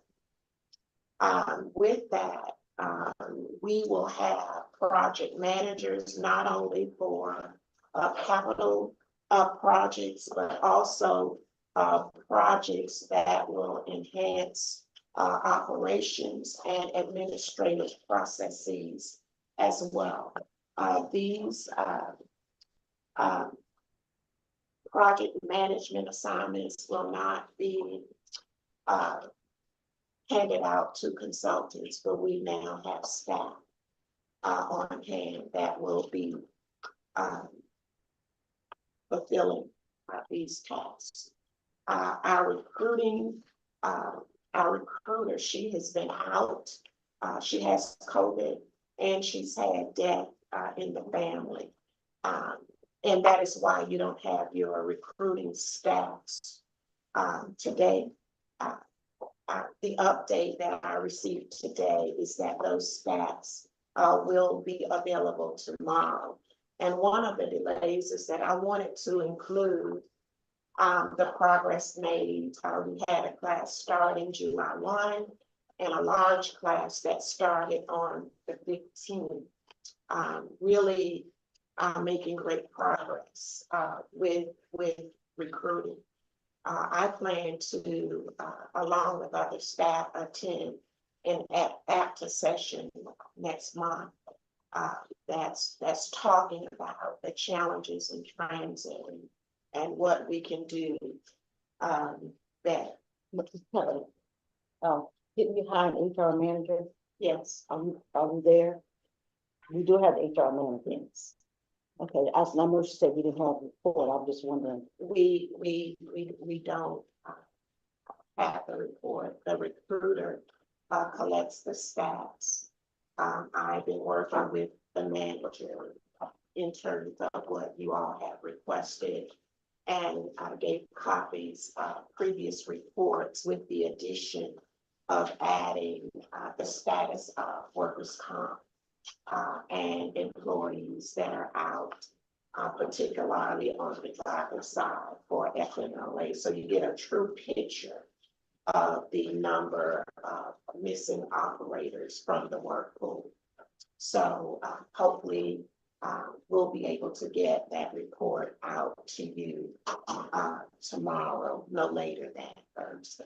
But we've not received, at least I've not received a formal introduction of the HR manager. That's why I was asking. We will, not only the HR manager, but we have the grants planning manager. Mary, would you mind making a phone call to ask them to come down for introductions to the board? I believe it's after 5:30. They're gone, but that's what it was. Thank you. We will definitely make, I would like to maybe host a meet and greet, because I think it's very important. These are very critical positions, that, and you need to know who they are. At the press conference, the chairman met them. Some of you could not be there, but Director Leggett and a few others were there, and they met the new staff. They were all there.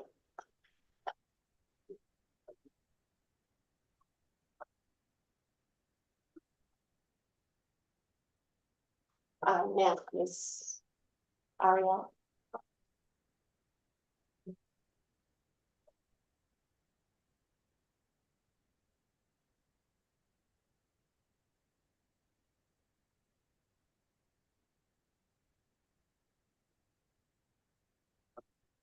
Good afternoon, everyone. Chairman Cody, Board of Directors, Mr. Cutter, our CAT staff, union, and the public who are with us watching online. I am Ariel Johnson, and I am the Public Information Communications Officer here to share with you June Marketing Communications Department and the activities we've been doing. So as Ms. Cutter mentioned, even though this happened in July, we did want to mention it since it was recent. The press conference for the almost $8 million from FTA for new electric bus charging infrastructure and training. The FTA Grant Award press conference was held at the Sonoma Civic Center on Thursday, July 11th. CAT welcomed FTA state and local officials as well as community, media, and our external stakeholders.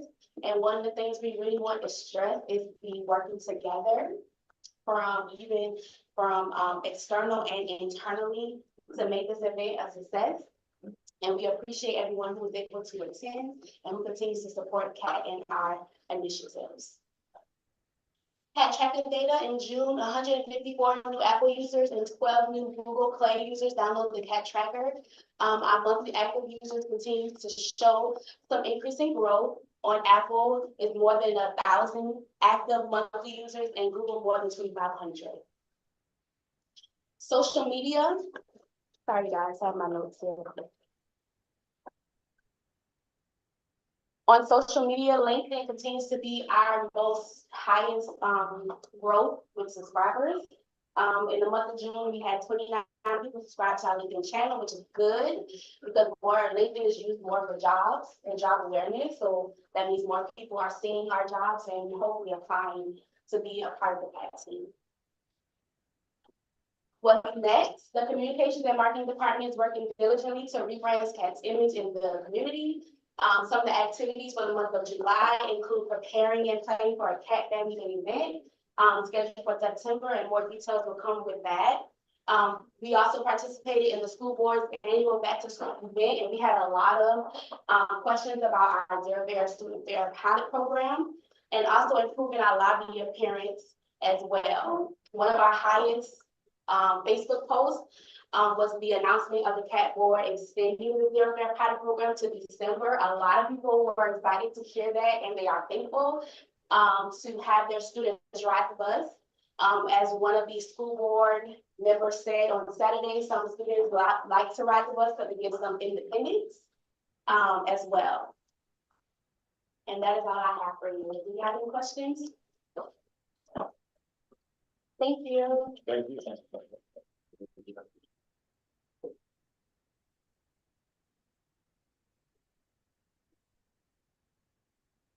Planning.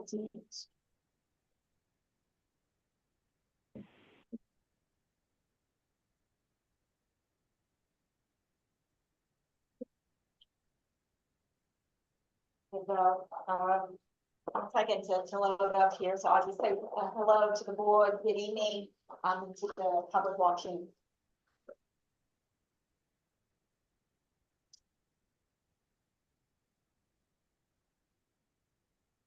So with the planning report, we do a lot with the ridership on the individual routes, and the reason that I focus on the individual routes is to see that implementation of our transit development plan, and as our service plan is developed, to see if those changes are having any impact on our ridership. So as you're aware, with our transit development plan, we are trying to achieve that 30-minute headway on the key corridors. So looking at the Abercorn corridor, so starting back in July of 2023, we were able to implement the 5 buses operating, giving us that 30-minute, that half-hour headway on that corridor. So generally, we've seen an increase on the corridor. There was a slight increase compared to June 2024 to June 2023. But as you're aware, in July, we have done some schedule modifications to improve the reliability on that route. So hopefully we can continue to see increased ridership on the 14, or at least maintain that ridership. On the Martin Luther King corridor, that is route 25 and 17. Again, we are seeing that 30-minute headway, and we've really seen a good increase in ridership along that corridor. You're seeing a 27% increase on the route 25 compared from June 2023 to June of 2024. Augusta Avenue, we serve that corridor with 3 routes, the route 3, 3B, and 5. So you see the extension of Fort Wentworth. We've seen continual growth on that extension, as well as on the 3 and 3B. The overall ridership, we've seen increase on the corridor itself of about 4%. One of the things that we also did on that service is we, in July, increased the service on Sundays to add that additional AM and PM trip. So hopefully we can see that continued service increase along that corridor. Did we increase or did we combine the two? So we combined the 3 and the 3B on Right. Sunday, Right. but that was done in March. Right. And then in July, we increased service. We added that AM trip and the PM trip. So 3 and 3B had an increase of 4% compared to last year. Yes, increased ridership, yes. And what's the ridership on 5? The existing ridership on 5, there was 3,375 trips provided on Route 5 in the month of June. And then we've had continual, it's roughly remained the same since we've seen increases month to month from that, but slowly. Is it large enough that you need its own route, or can 3B extend and go there? So the route designation, Right. so we have, they provide services in different areas. Okay, So, so 5 and 3B are not on the same route. there are areas where they meet and provide service, and along the corridor, there's, service on the corridor. But, they provide. The final destination. The final destinations are different. Yes, 3B only goes to the, Groves High School, 5 goes out to Fort Worth. Right, but what I'm saying, because now we have 3 buses. Right. 3 routes. Right. Yes. Mhm. Could we do it with 2 or no? So, So can 3B go past Rhodes High School? Okay. Do we need a whole bus to go there? you would not achieve the same level of service then on the corridor. But I guess the better question is that economically efficient for us as an organization? That's the question. That's really the question. So to achieve the level of service that we desire, we have 3 route designations along that corridor. That provide services to different areas. The 3B is going to the Groves High School, Route 3 going out to the airport, and then Benton's and Highland, and then Route 5 that goes all the way out to Fort Worth. But I guess what I would suggest is as we move along this whatever, is that we consider, at some point, if we're not getting the ridership, is it really feasible for us to continue that route? It's okay, it's okay to try something. Just put it back on 3B. Right, And let 3B go past Rhodes High School. right. And go to Fort Worth. Yeah, I'm just saying it's okay to try something. If it's not working, it's cost us more money. I think we should consider that. I can do an analysis to see what the impact of ridership would be, and I can report that back. That would be great. Now that we have additional staff, we can have that. That would be great. For the Waters Avenue, that is served by 2 routes, the Route 27 and the Route 28. We hope to add additional service on the Route 28, which would then have that 30-minute headway on Waters Avenue as well.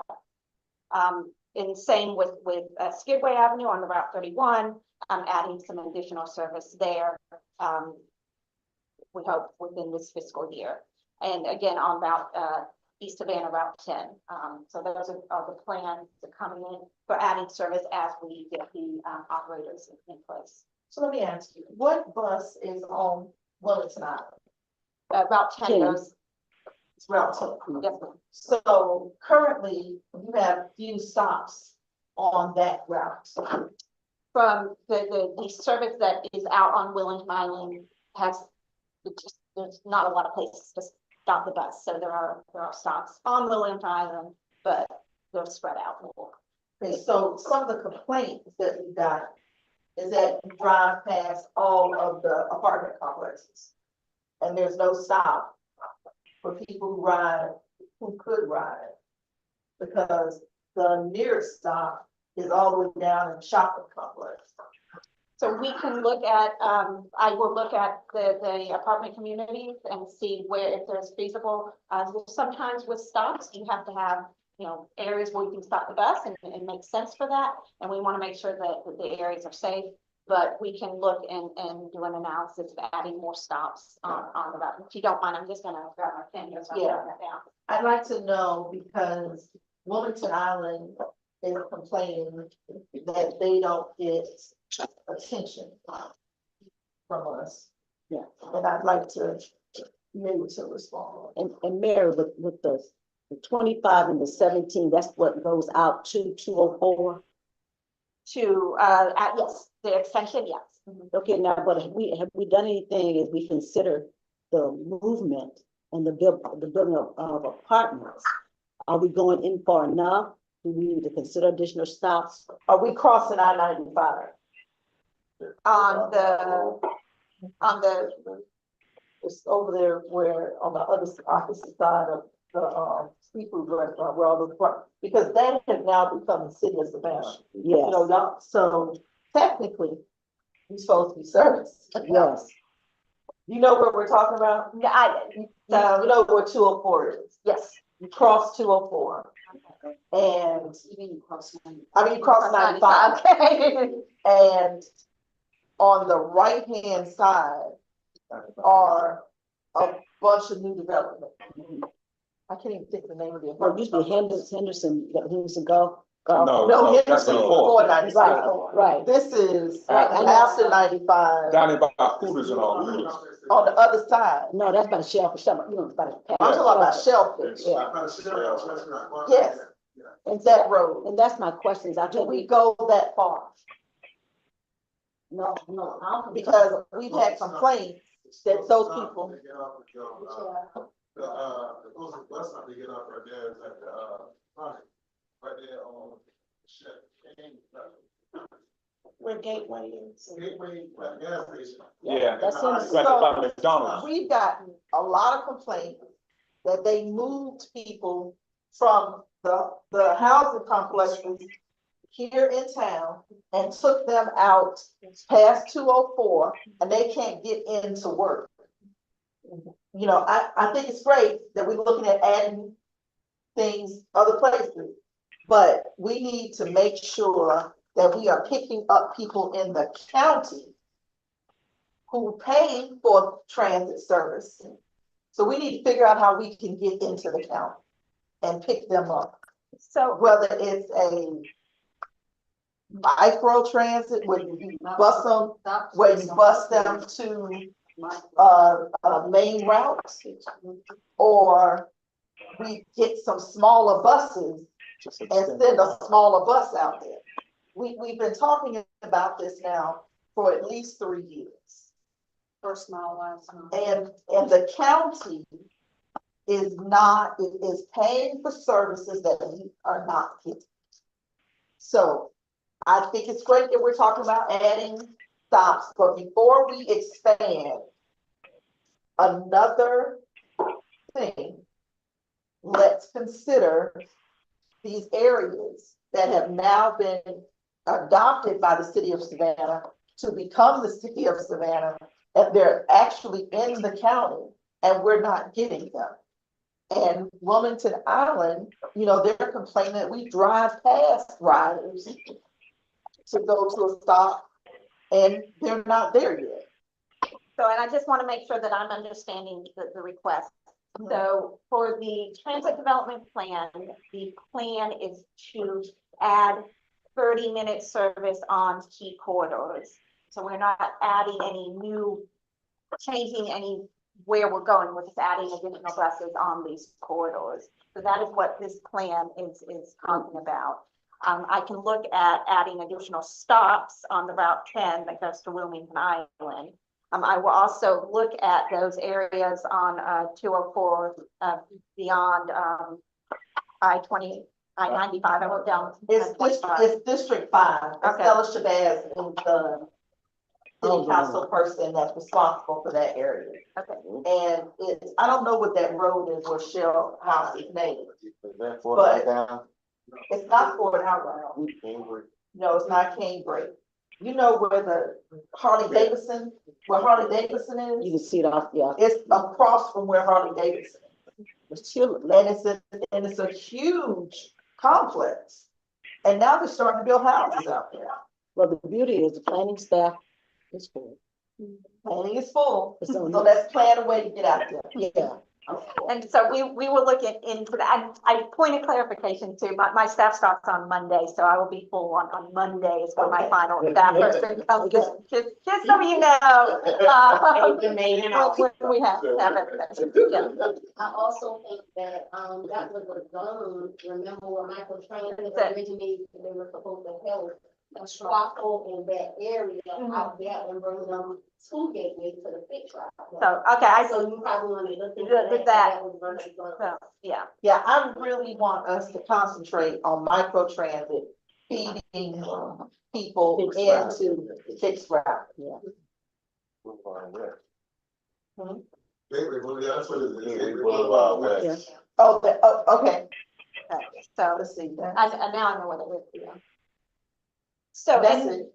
so the rest of my slides would hit kind of the summary of the information that I gave. So I won't just go over. I will point out on our target passengers, we try to get 18 riders an hour.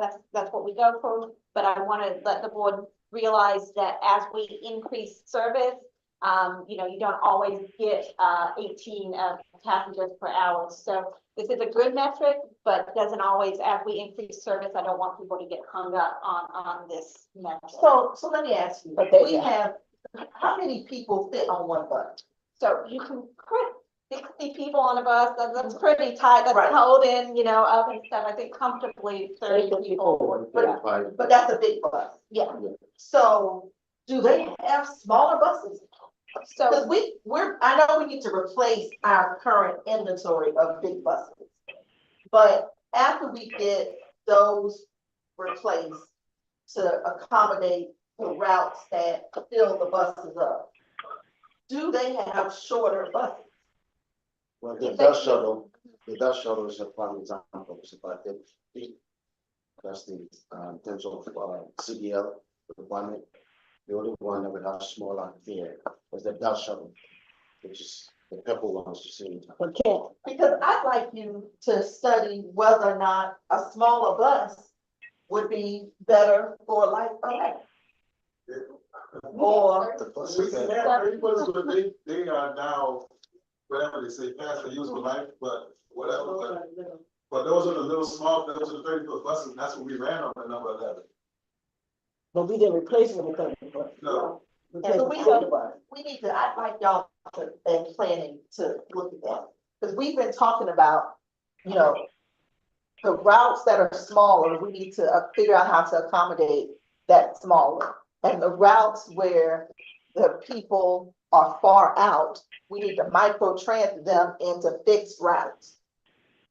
And we talked about it, we talked about last mile, first mile, but we haven't done anything. I will look into that, That's right. I'm not sure when I can get all that information, but I will get the other information for the next. But, think about what you just said, the 12, the new 30-foot bus, and number 5, the new Yeah. 30-foot bus, Yeah, and the number 11. yeah, that's what I wrote down. I'd like us, as we are buying new buses, let's look at whether or not we need to buy some smaller buses. Because, you know, That'll help out, because the bigger buses are leaving on other routes, you got a whole bus. and they drink up a lot of gas. You got a whole big bus on there that's over there running, not pick up nobody.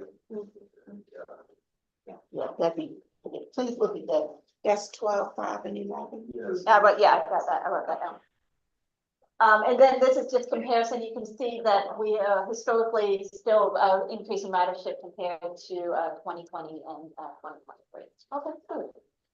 So that concludes my presentation. I've got a lot of homework here that I've got lots of questions. Mary, let me ask you a If there are question. any other questions? I know we do comparison year by year, Yes, ma'am. but can we compare month by month? She does. Well, what we see is year by year, She did the month of June versus the month of June 2023, 24. 24, yeah. But I'm You wanna saying, add I'm talking 22? May 24 to June 24. You said say month, can we compare month to month? I'd like to see Is that currently right? what's trending. It gives you an idea of what's trending. That's a consideration. Does that know what That- I'm doing? Dr. Manning, don't you do Yeah, I that? do that Dr. on my Manning report. provides that in his. The ridership. Not by route, but in general. Well, I was talking about by route. Oh, okay. Okay, You know, I was talking about, because we talk about where we need smaller bus, bigger buses, those kind of, we can see a progression of growth. so more than detail than, so this is the month, I'm sorry, it's okay. So we go month by month for the year as well, but you want it route by route, month by month? Yeah, for me, if we're looking at making some changes, I'd like to see what's happening month by month. Okay. Or quarter by quarter, something more regular than just. We can look at that, so the different software packages do provide different reporting. Right. And I'm familiar with quarterly reports. Okay. And Like this so, one, you know. yeah, that one, okay. So, but I think it may be better to, I'll look into it and see what we can do, and now that we have staff, we may be able to get it a little more. Sounds good. Thank you. Dr. Manning. How do you think?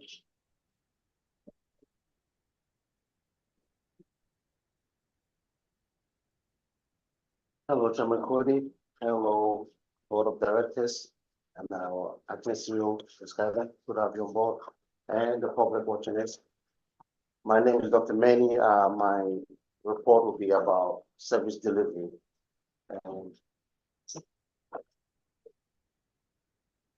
just to the picture first one. What I do here, I try to make the board aware of what is going on, what transit is all about. And I think if the board have that understanding, then I guess it'll be easy when you have people complain or asking questions. So I think I'll be able to do that much. So this is the first route on time performance.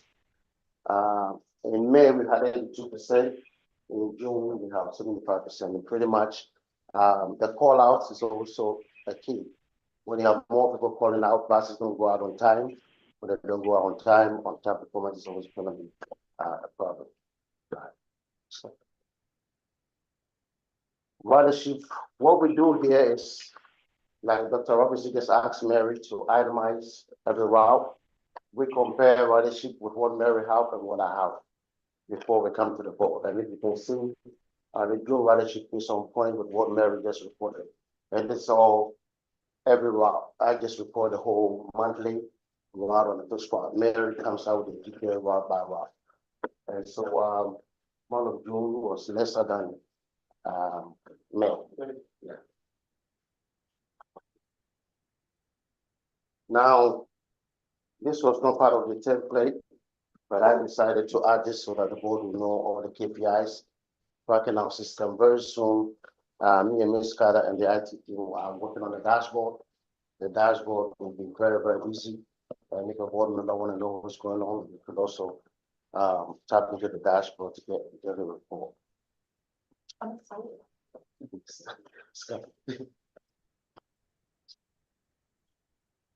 On demand services. Now, when we say on demand, it's with Power Transit, Micro Transit, and CatConnect. So I break them down by department. So the Power Transit on time performance was a little bit higher than the month of May. 96 versus 42. Anytime it's higher, that's good stuff. Now, you got 296 on your chart. I got what? You got 95%, 95%, 94%, 94%. I'm trying to figure out, what does that mean? So if you see this, right? May, June, average. No, I got that. Look at your chart. Look at your The chart. purple is what? That would be for May. I know, but for microtransit or paratransit? Oh, no, this is all paratransit. We're gonna go to micro. And Oh, this is all paratransit. This is all paratransit. Okay, The so, next one will be. so June, it went up 96 to 96. Yeah. But no, what I'm looking at is the chart, you got far left, the 96%, numbers going up the 96%. far left. Yeah, 96%, 96%, Far left, 95%, Oh, this 95%. one here? No, Far yeah. left. Right there. Yeah, why do you repeat your percentages? I think that's a typo. That's a typo. So once in a while, we give typos. Yeah. And I'm glad that God is paying attention. Oh, Yes, yeah, I know. Now I know you pay attention, every point is gonna count. Yes, I do.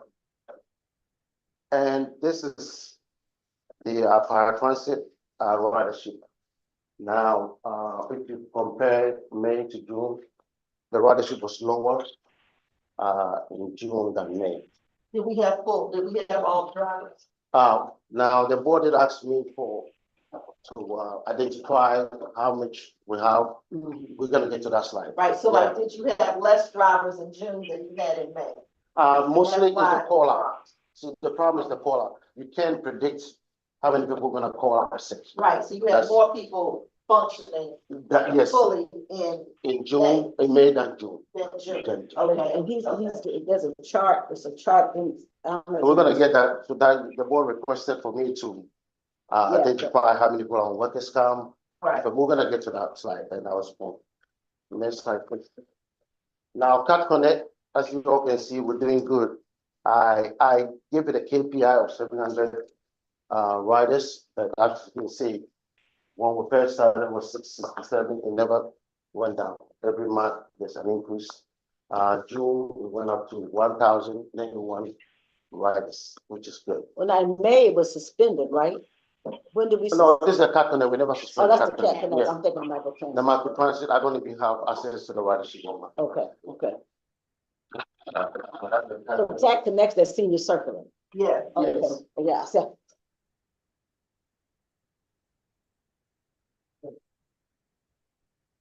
Oh.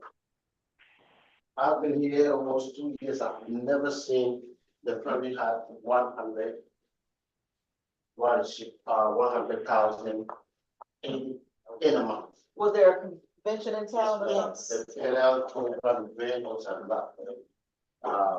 They did very well with the two firms. Some of we also like the bus bridge. What the bus bridge does is that it will take the whole across the bridge. When you have this, kind of events. while you're there,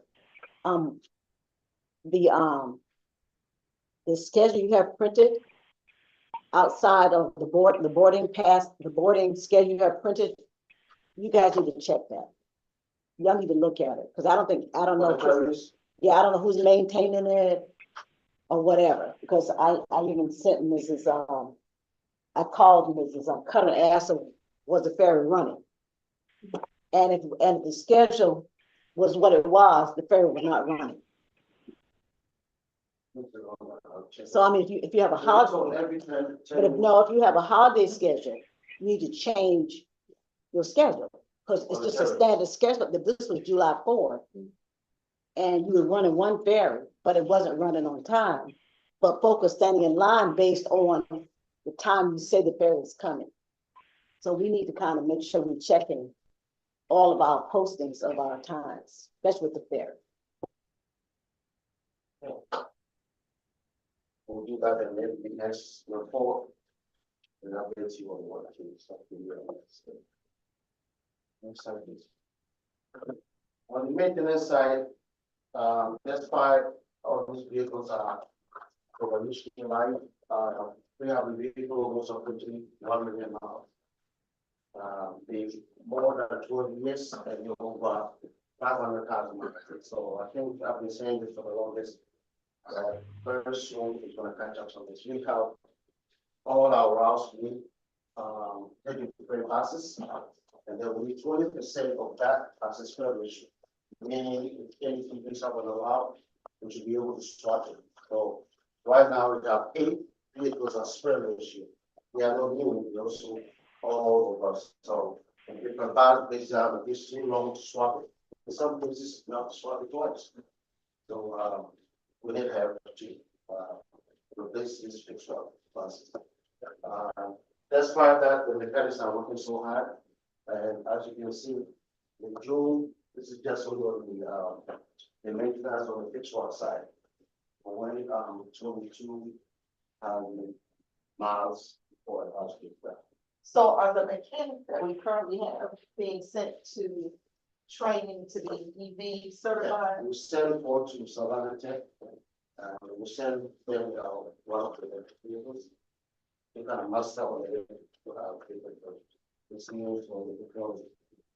So we're trying to get up to 42 vehicles. Is that what we're trying to do? The fixed wall side should be 46. But right now, like I said, we will take it to run our order. And how many mechanics do you have? Oh, that's a good question. I can't decide that. We're not full capacity, not that high.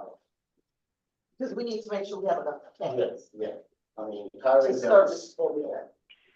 and they have to have master technicians to say, a lot of requirement that who's carrying. And if we don't have them, then we need to create them. Yeah. Put them in training. Training. Yes. All that is in the budget. You didn't. Can we go to the next one, please?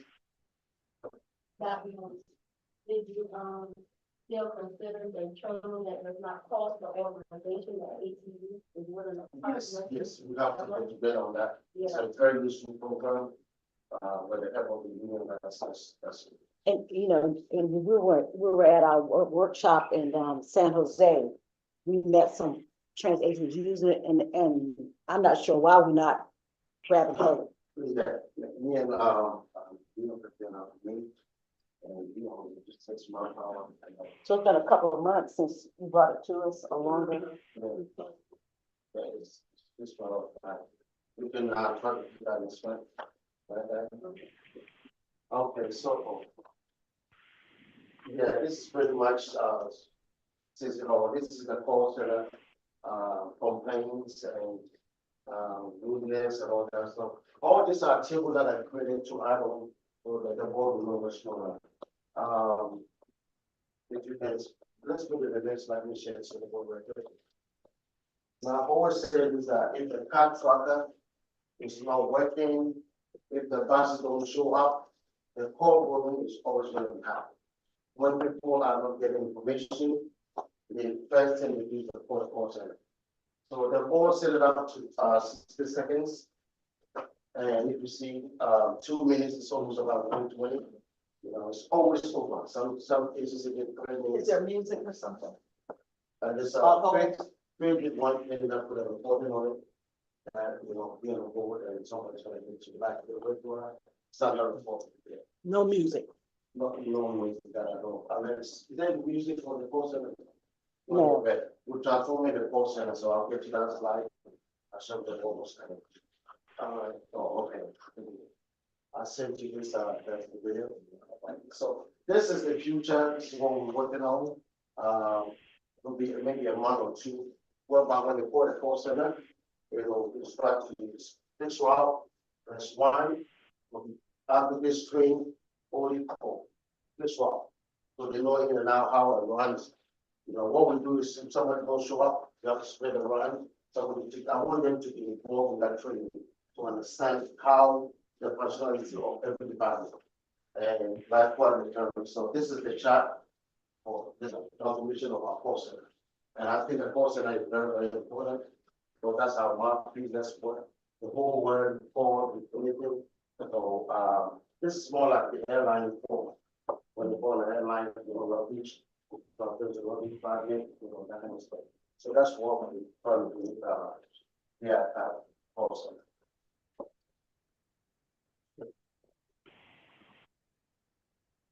Last month, the board asked to break this down. So I called it on my workforce here. As you can see, now we're going to FMLA, and I think I'll have this on the report today. Review it and see what we do to on a daily basis. We get it to predict how many people are follow up sick. You know, how many people on FMLA, you know, and all that kind of stuff. Now, the good news is that if you see this in the Excel, I did this all from later. So if you put a number, I calculated that, I did not format. So you see that about 72, and what I call net, 72 net is outside with all what discount, FMLA, you have $72 net. That and another good news is we have 9 brothers in training. Remember, I always say that I can't reach the United States 80 mark. So by 8 weeks, we're gonna have almost about 2 routes next. That's beside all the FMLAs, workers come and all that. So what you're saying is taking into consideration people that are absent. You're gonna keep a threshold of 80 drivers. Well, no, that's my aim to bridge that with 9 in class. No, my question is, when I see the net manpower of 72, and what you're saying is, if everybody, whoever's out, we should have 72 drivers available to work. No, so what I did is, if you look at the report, I said, it's all Excel document, I created a formula. So if you put anything here, that this one is gonna be next, minus, that's all, yes, so currently, we budget for 9 meetings. And we have 72. And 72 is taking FMLA out or that what is coming. That's the format that I have. So my team will put the numbers in, and then what comes out here is already formulated. What comes out here, the next that I expect to see. So when it falls below 72, then your ridership is down because you don't have enough drivers to cover the routes, is Yes. what Director Odell asked earlier. Yeah, so the higher this number, the better. So right now, we're creating an extra board.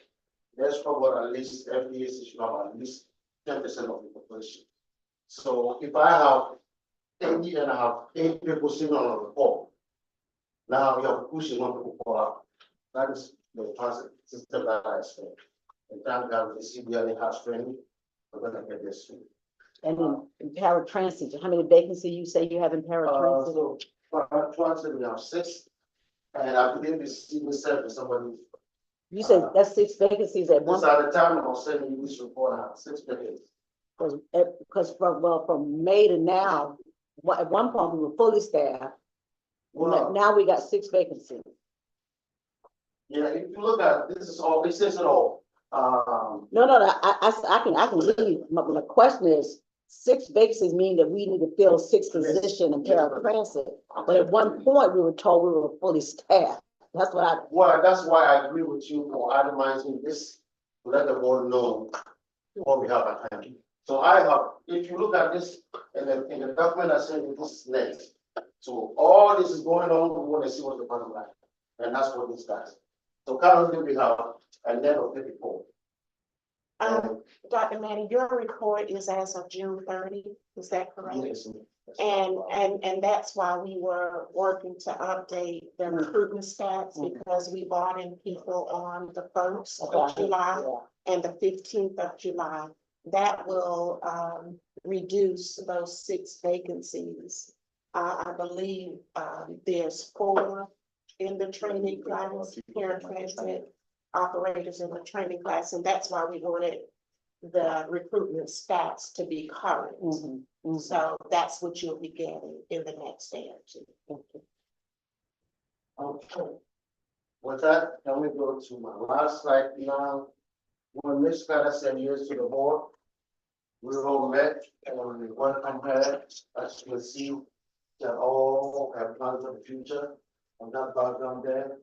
And this was a very useful meeting. Everybody, was excited, and that's what it was about. You got to let people know where are you going, what direction, and that's how we can also prove it. And she did a very good job. So I decided to share this with the board.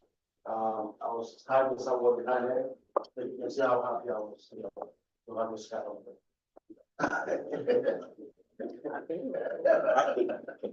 So that concludes my presentation. One more time.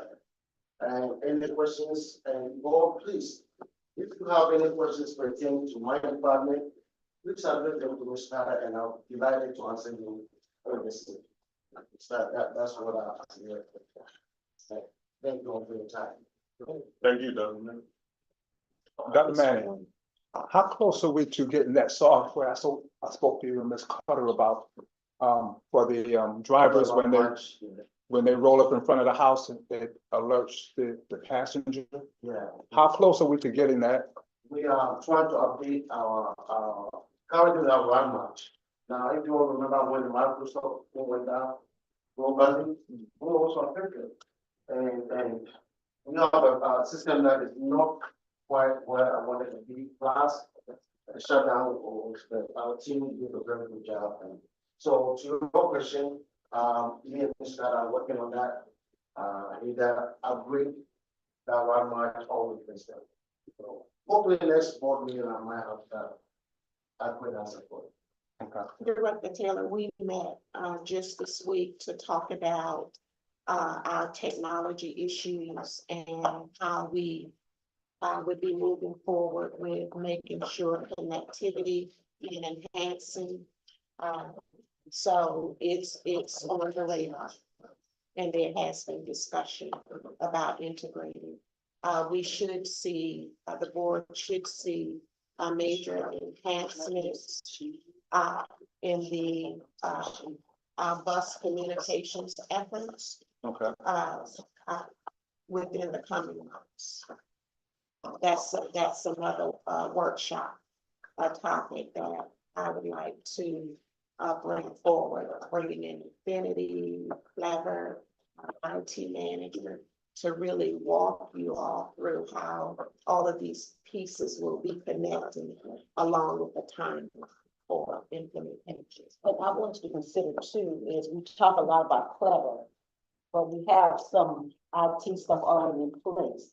And instead of having to keep buying new stuff, I need to know if Clever can talk to those we already have. And that's just a major problem. They really don't talk effectively to each other, and you know, it gets to the point where you're questioning the data that's being generated. But I think when we talk to the vendors, my point is, because there's very few systems that don't talk to each other. That's why we're having, would like to have a workshop, so the vendors can be here. Yeah. And walk the board through. Yeah. What the issues are.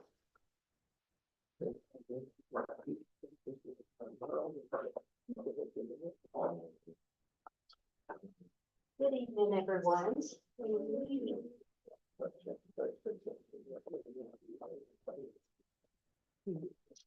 I believe that you all should have a corrected copy of the June 2024 financial package in front of you.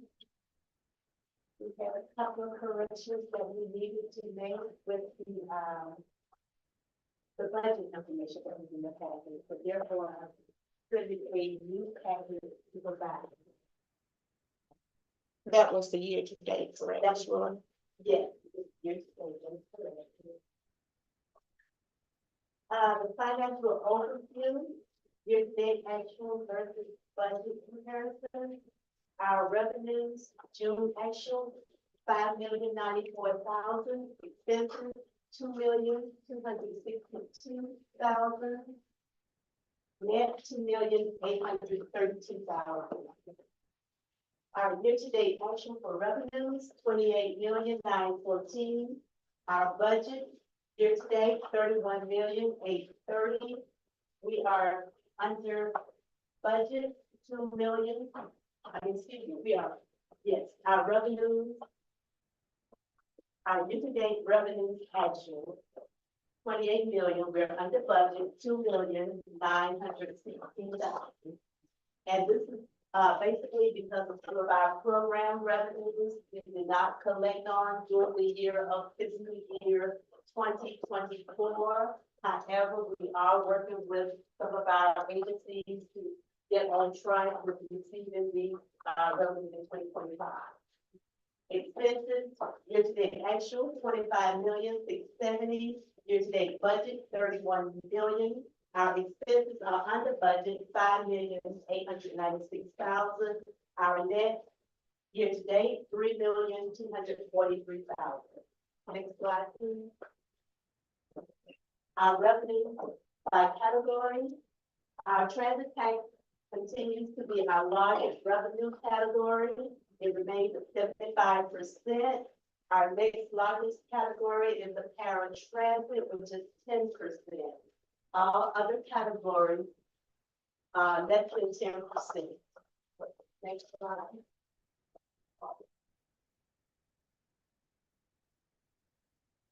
Expenses by category, our salary and wages, 39%. There's no change there. Salaries and wages are always our largest category, with insurance and employee benefits being the next largest categories. Employee benefits at 12% and insurance at 11%. Next slide. This slide should actually read financial overview June 2024. These are our account reconciled balances as of June 30th, 2024. Our operating account balance, 13,702,000. Our grant balance, 5,223,000. And our Georgia One investment fund, $8,519,000. Next slide, please. Our Georgia Fund, like I just stated, $8,519,000. We earned interest of $37,660 for the month of June. Next slide.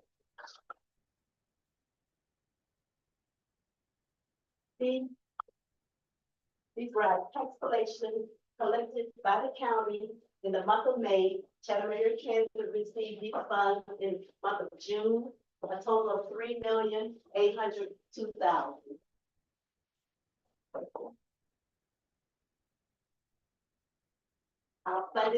Our major funding categories, the special district taxes, $3,008,000, as we saw on the previous slide. Para Transit Fund received $495,000. City of Savannah, PRMP, $66,000. LTA Grant Assistance Operating, $263,000. And City of Savannah. Join the meeting.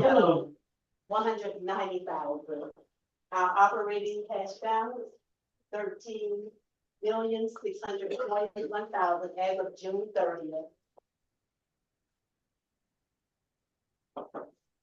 This slide actually cuts off our end of balance, which is the $13,641,550.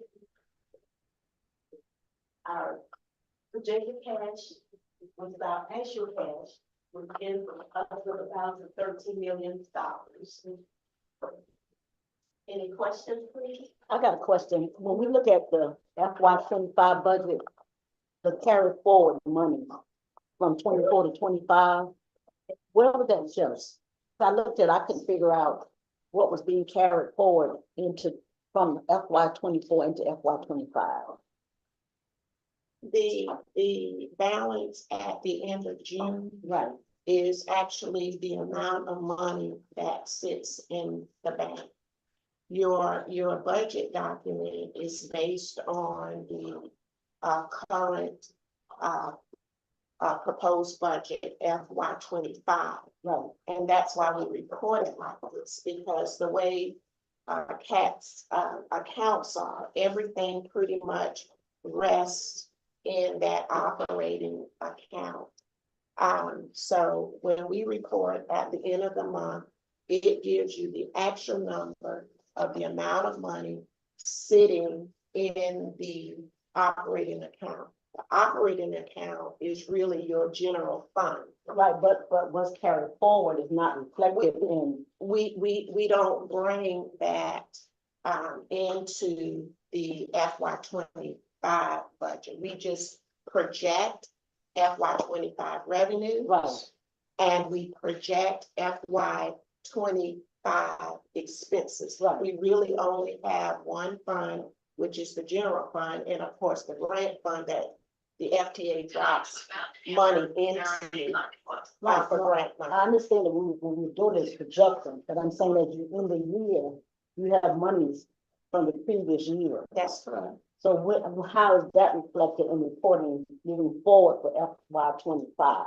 Well, some of them, let me back up. If you recall, in the budget, there was a line item that says to support to balance the FY 25 budget, whether it was capital or operating. There's a line item that says FY 23 savings. That was a part of 24, and that was $2 million. The remainder of that money was in the operating account to really pre-fund July or until your revenues began to come in. It sits right there in that general fund. Oftentimes the general fund dollars are used to cover those periods where the revenue is down in the transit tax. It's sitting right there in that same account. We don't pull that money out like maybe the city and county do and put it in a reserve, or it's just calculated every month based on this report. You see exactly what's sitting there, and that money that's sitting there is really covering you're beginning FY 25 when those monies aren't even here yet. Because the 72,000, what we approved, you said was from FY 24. So that's whatever what I can't recall what it was, but it was 74. She had made the correction when I questioned the amount. I don't remember the incident. The WWE. Yes, that is correct. Even though that expenditure occurred in FY 24, it's being paid in FY 25. So Right. it's gonna hit FY 25 versus 24. And that's a correction that we're doing. Previously, there was a misinterpretation of the procurement policy that said we could do that without bringing it before the board, but it's coming before the board, so the board is aware. But that's where that money sits. In the operating account, it's a part of FY 24. Our revenue is still sitting there to help pay for July, maybe August. Some of those bills continuously come. We have outstanding bills from 24 that we have to pay. It's going to hit 25, and those expenditures really weren't budgeted in 25. So that's the money used to pay them.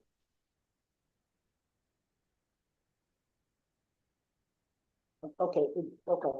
Now, if you want to show the balance, and see, this is unreconciled. Okay? Right, I got that part. So it's unreconciled, and you really don't show anything in your budget, your new budget, that's unreconciled, because when the auditors come in, there may be journal entries, something that was categorized incorrectly. And if you adopt a budget based on an unreconciled balance, that's just not good financial stewardship. Well, okay. No, we can talk through it. No, we can talk through it later. Yeah, and when you get your audit, it's gonna show you exactly what was left and how it carries forward. That comes in the audit, once the audit is complete.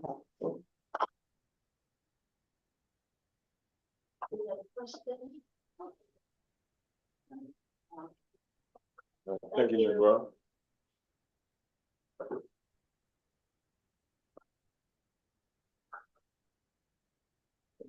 Ms.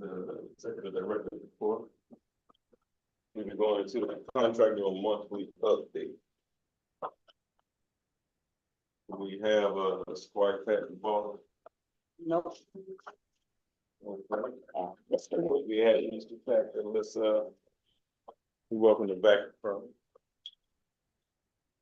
Hey, look, that is report. Hey, you have the report in the file. The report basically focused on CETA standing up the Regional Industrial Support Enterprise, which is an effort that is designed to look at military, retirees, underserved employment audiences, education, marketing, housing, and transportation in the region that is being affected by the establishment of Hyundai and the related jobs, numbered at about 10,000 plus, with a population jump of about 30,000 people. This is just getting underway at this point in time.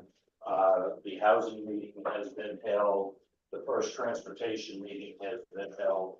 The next meeting will be in the middle of August, and we will be looking at what are the transit service providers, not only in the JDA area, Chatham-Bryan, Effingham, Bullock, but also for transit providers in the coastal RDC district of 10 counties, but then in the other region, as it is now defined, which is basically an hour drive from Ground Central, in Bryan County at 16 and 280. So this group will begin looking at that. We will have representation from CAT staff participating in this. We will have people coming in from GDOT to talk with us about what the plan is. We have already provided SEA with a second copy of the WRA study that was done in 2022 to look at what the anticipated impact and footprint would be, which has been basically validated at the study that SEA RISE has done. So this will be an ongoing project to determine specifically what kinds of transit services would be needed to meet the employees for Hyundai and the other jobs that are created, and where are those services going to be needed? Who needs to go from where to where? What are the numbers going to be? Much like we're looking at service delivery here, but most importantly, what are the capital needs going to be? What are the operation and maintenance needs going to be? And at the end of the day, how is that going to be financed? Who is going to pay for that? Is it going to be the state? Is it going to be the local governments? Is it going to cut the industries, or is it going to be the combination thereof? So we are right at the beginning of that process that will probably take the remainder of the next year. Unfortunately, we're probably 3 years out of sequence, which what should have been done coming forward to the announcement of the Hyundai plan, but that's the reality. That's what we're dealing with. Well, how is that different from what the MPO just proposed? Up to 2050. What the MPO is proposing in some way mirrors what some of the needs are going to be, but those mirrors are reflecting what the capital requirements are going to be for streets, roads, interstate, and the like. What this drills down into is not necessarily improving those hard transportation assets that are going to be on the ground. It's going to be focused on how we're going to move those employees from their residence to their point of employment, and whether they go from a node in Swainsboro that brings them to a park and ride in Bryan County, and then the industries themselves wind up doing the last mile transportation.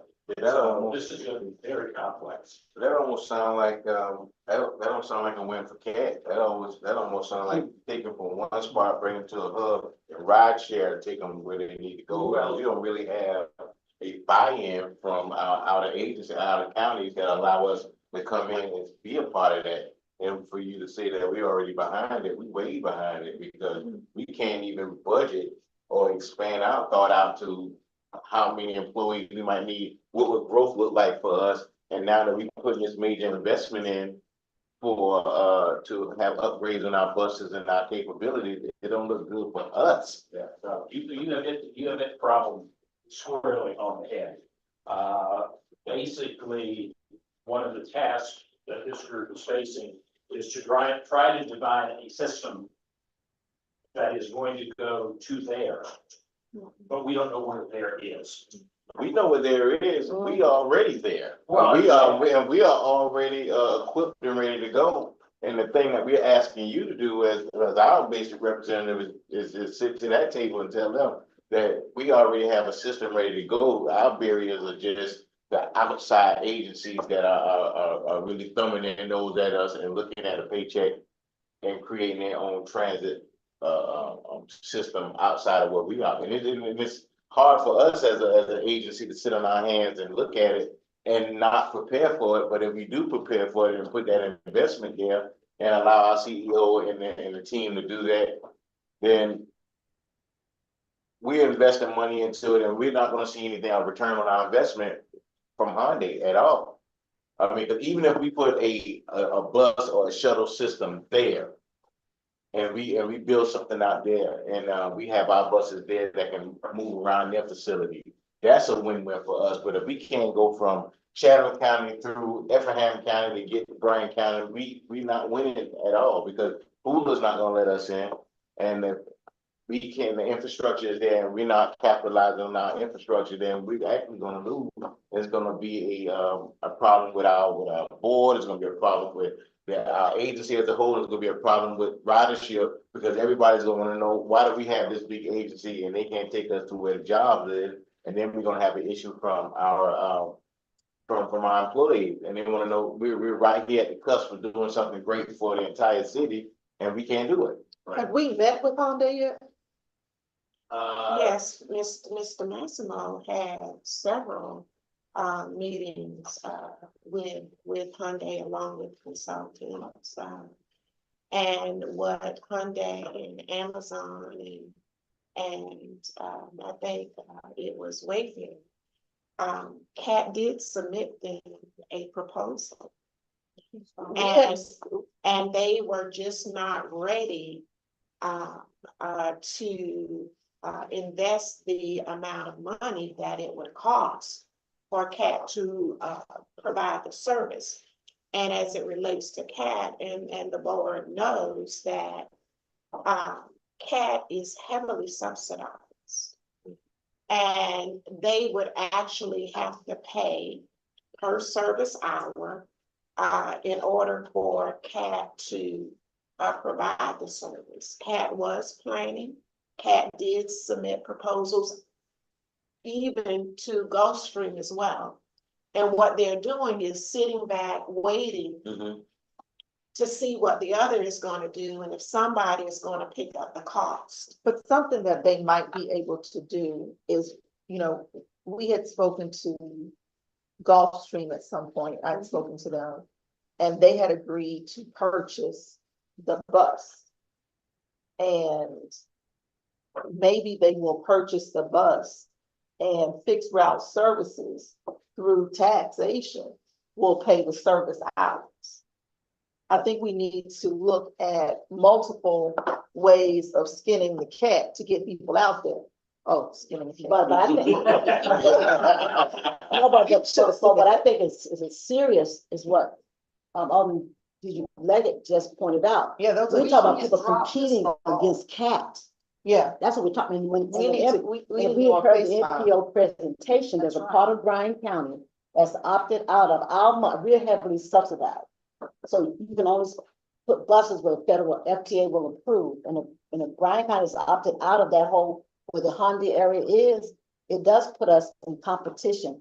But I'm thinking as our liaison are sitting on those kind of committees, somehow CAT has got to be defended and promoted in a way that they know we're here, but not just sit back. And yet they should not assume that they need to hire outside ridership from another vendor when we have a transportation company in Chatham County. Well, We need to just keep on these negotiations. that's right. I mean, right now, we need to be planning meetings and sitting down Exactly. continuously In until their we face. have, until we have an answer. Well, and I will stress, we had one meeting.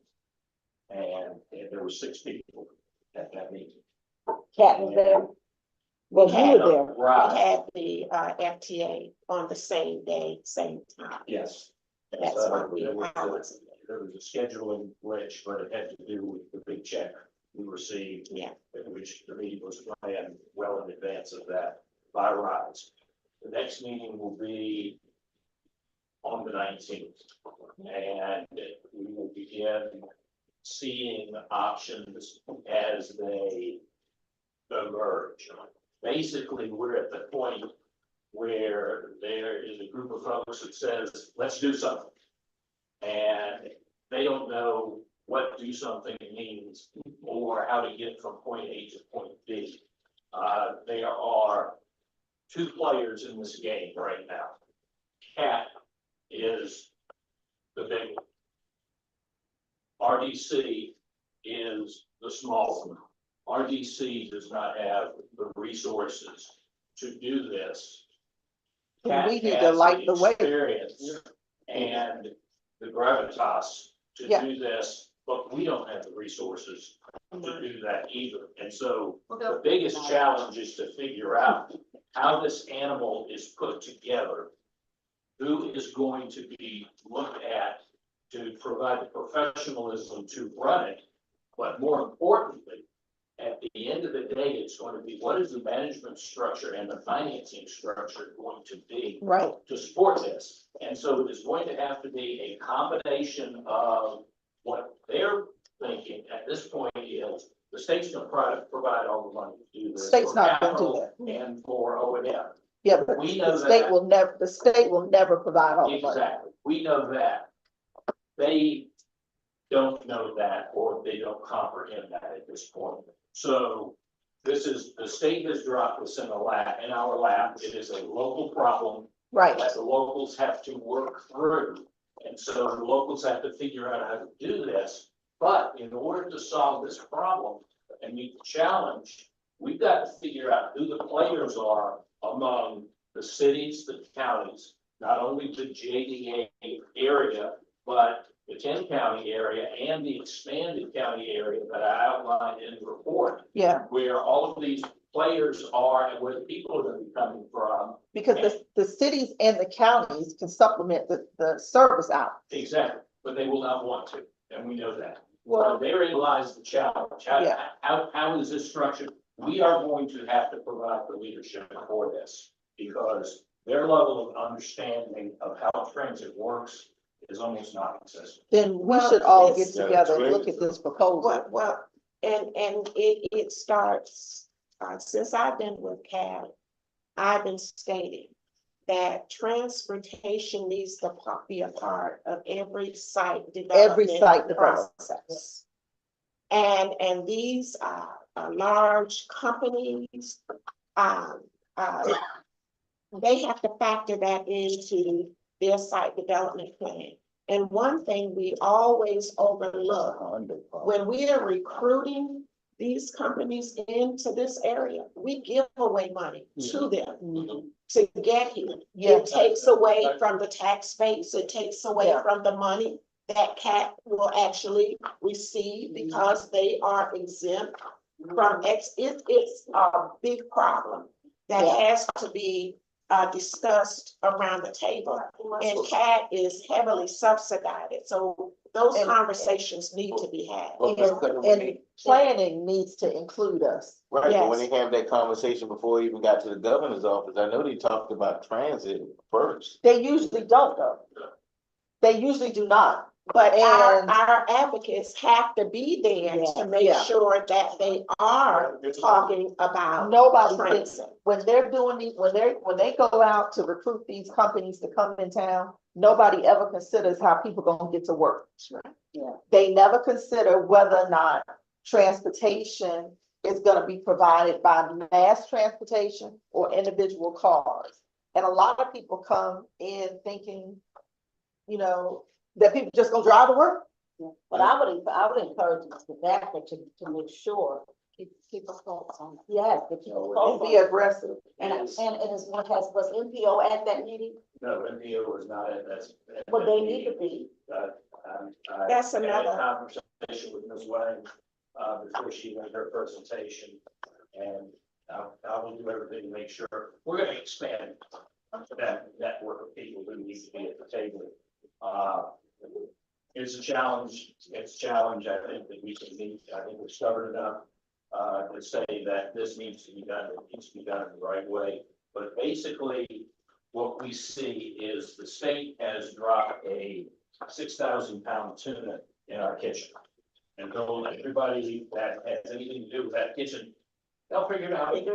Yeah, but our local knife, which is cedar, is a part of the problem now. because- It's a part of the problem. Okay, so what they have done is, they're not talking about getting people to the job, they're bringing the jobs here, but Never, but as you- CETA never if you considers us. notice, in the last 2 or 3 weeks, the news has been reporting that all of the people that are in these houses out there in Pula that are human trafficking, they're owned by CETA. So now, all of that's on the table is CETA actually working for us, bringing these companies in, we have to have a conversation or meet when we're talking about what's gonna be best for the riders. When they're out there talking about water and cable they should be talking about transportation. Right. When they talk about whether the city's gonna incorporate them or they're gonna stay in the county, they should be talking about transportation. Transportation should be a part of every planned development that comes to town. You know, we should have had more conversations with Gateway Boulevard before they put all those apartment complexes out there. And moved all those people out there. Interesting anecdote on that, when that property was rezoned many years ago, on the application for the rezoning, there is a box that said, I'm not sure if it does now, is public transportation available? The box was checked. And we are There's no never public considered. transportation available. Yeah, no, we're never considered. Now, have you had an opportunity to meet with Ms. Cutter and see if your directives are still the same? Because, I have not, but we are planning on doing that sometime very early in August. okay, That is- I think that's one of our top very I important. did out, make that outreach, that request to both Mr. Kingston and Mr. Dodd.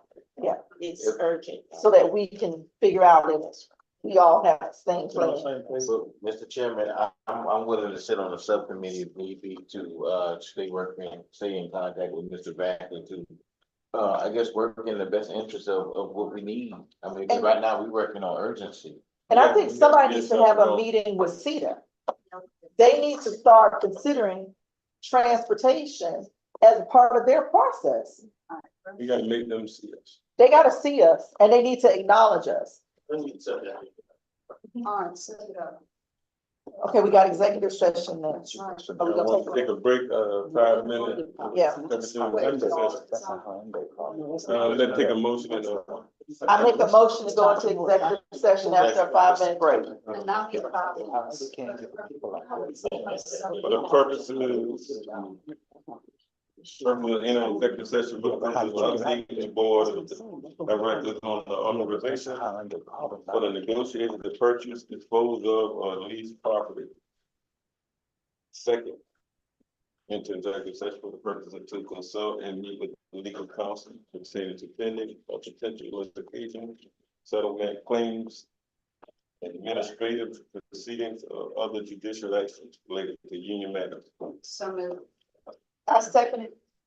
Now we can get a roll. I have a motion by you. You're all right here. Director Odena? Yes. Director Yeah. Stone? Yes. Director Lockett? Yes. Director Adams?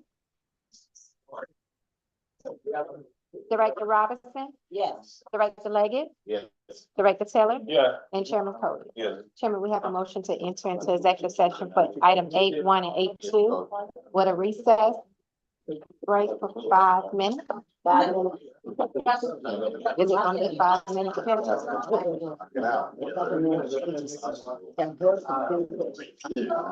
And I don't care who builds what.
I'd like to welcome everyone back from the executive session. There were no actions or any votes taken. At this time, want to go up on the old business. Before we move forward, I'd like to make a motion to authorize the board's attorney, Attorney Walcott, to contact the union's attorney, Mr. Christopher Baines, and get a comprehensive understanding of the process to move forward. Second. Second. Beverly, the rule.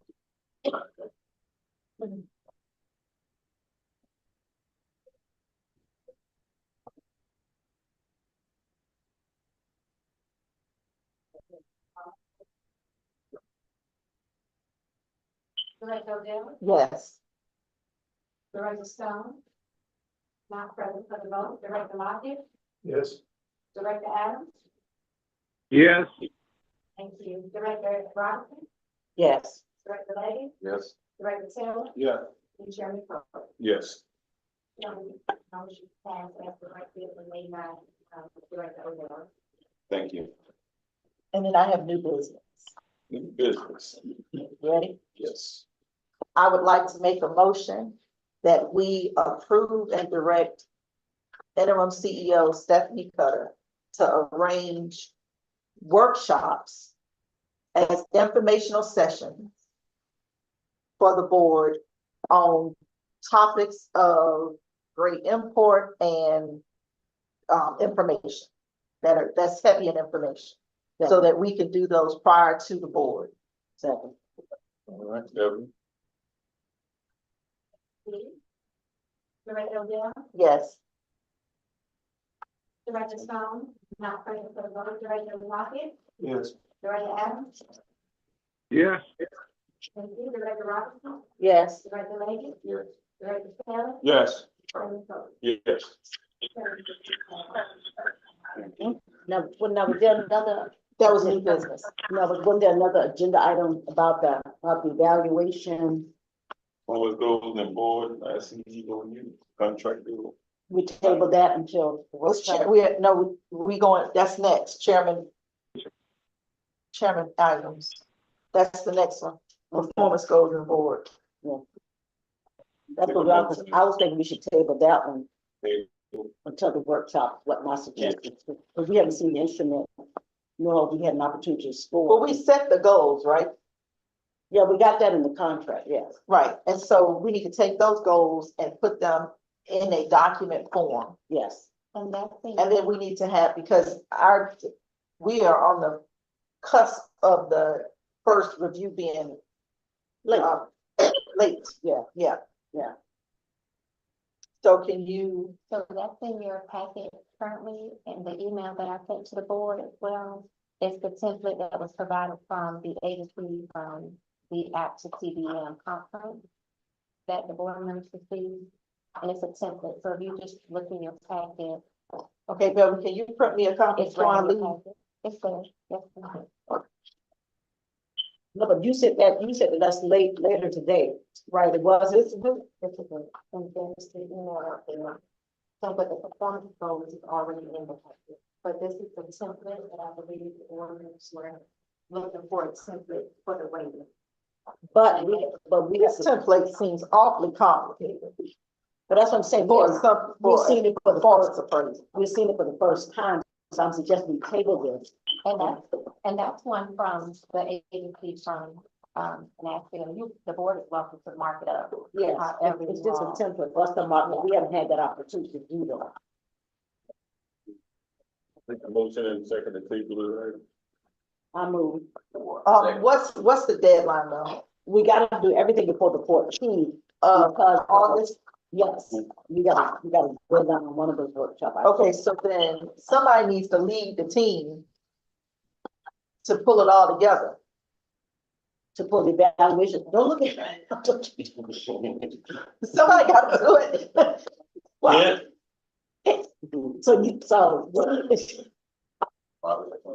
Somebody got to be the person to make sure we get it done before the 14th. Well, no, we gotta get away with, I was thinking August the 7th. Which would give us, Which is next Friday. Right, because she's got a deadline to meet by the 14th of August for, with The grant. It's the, Smart grants, smart. yeah, So during the board workshop yes. for the smart grant, so I make a motion to table this agenda item Mhm. until the 7th of August. And combine this agenda item with the smart grant application item. So, and I also request that That'd be everybody, and everything. huh, That'd be 3 things. it's Oh. 2 things. NPO meeting. You got MPO meeting on the seventh. What? The ninth, it's a Friday. Well, we need to get together at like 3. We can do it. Would later pose a problem? Or another I day. mean, 'cause- or another day. Another day, yeah. Y'all So, wanna yeah, do it the Thursday? FPL will be done by 3, but the FPL doesn't meet at 10 a.m. That would be, we do the some type of matter. Well, y'all wanna do it Thursday? That's the 6th. 6. Yeah, I should be good. Thursday is the 8th, Thursday, I thought the 7th was, the 7th is Friday. a Wednesday, and the 9th is Friday. well, then we need to do it on are we talking about doing it on the 9th? Are we talking about Thursday or Friday? What is the MPA? Somebody just brought it. MPO is on Wednesday. MPO is on the 7th. The chairman and Mary goes, the chairman is on the MPO board. But we're not trying to do Wednesday, I think so we need- they got their meeting. I think we need to figure, Ms. Mayor, when do you think you'll be completed with the grant application, the pending item that the board member is requesting to see before the finish? Let's figure out what date. Oh, That yeah, works. yeah, And I'll have to have time to review it. Yeah, so we Right. need before the meeting. so,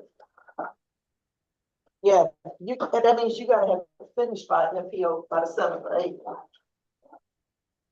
yeah, no, so I'm meeting with my staff on the 29th to review the draft. Okay. So I can get you a draft by the 29th.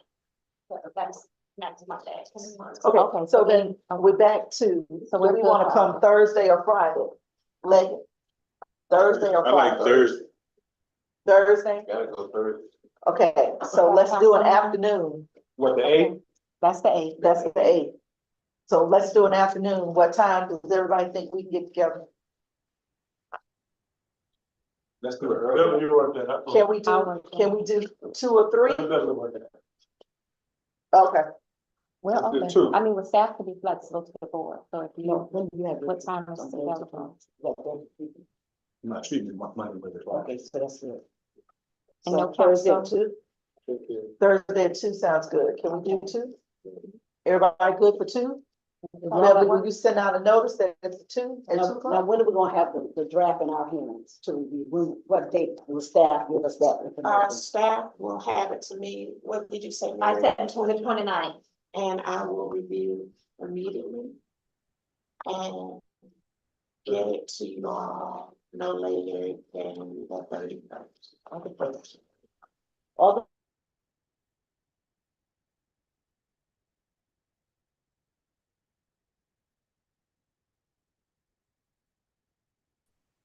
Because we're gonna do it together. So we gotta have the markups and everybody gotta get the markups to Beverly. We need to get it to her by the 2nd. Okay. or 31st.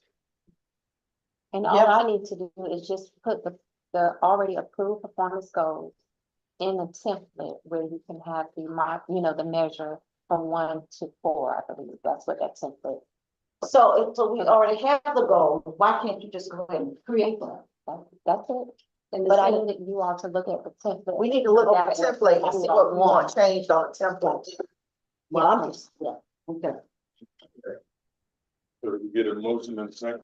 Okay, so I make a motion to table the agenda item under commissioners' items, the performance goals, and for our interim CEO until the 8th at 2 o'clock, which we will combine with a board workshop for the SMART grant application. Okay. Yes. Oh. Thank you for that. Director Odell, Yes. Director Stone, not present for the vote. Director Lockett, Yes. Director Adams, Yes. Thank you. Director Robinson? Yes. Director Leggett? Yep. Director Taylor? Yeah. And Chairman Cody? Yes. Chairman motion passed for item 10-1. Thank you. At this time, our next regular meeting of the Board of Directors, August 27th, 2024. This time I'd like to adjourn this meeting. Thank you.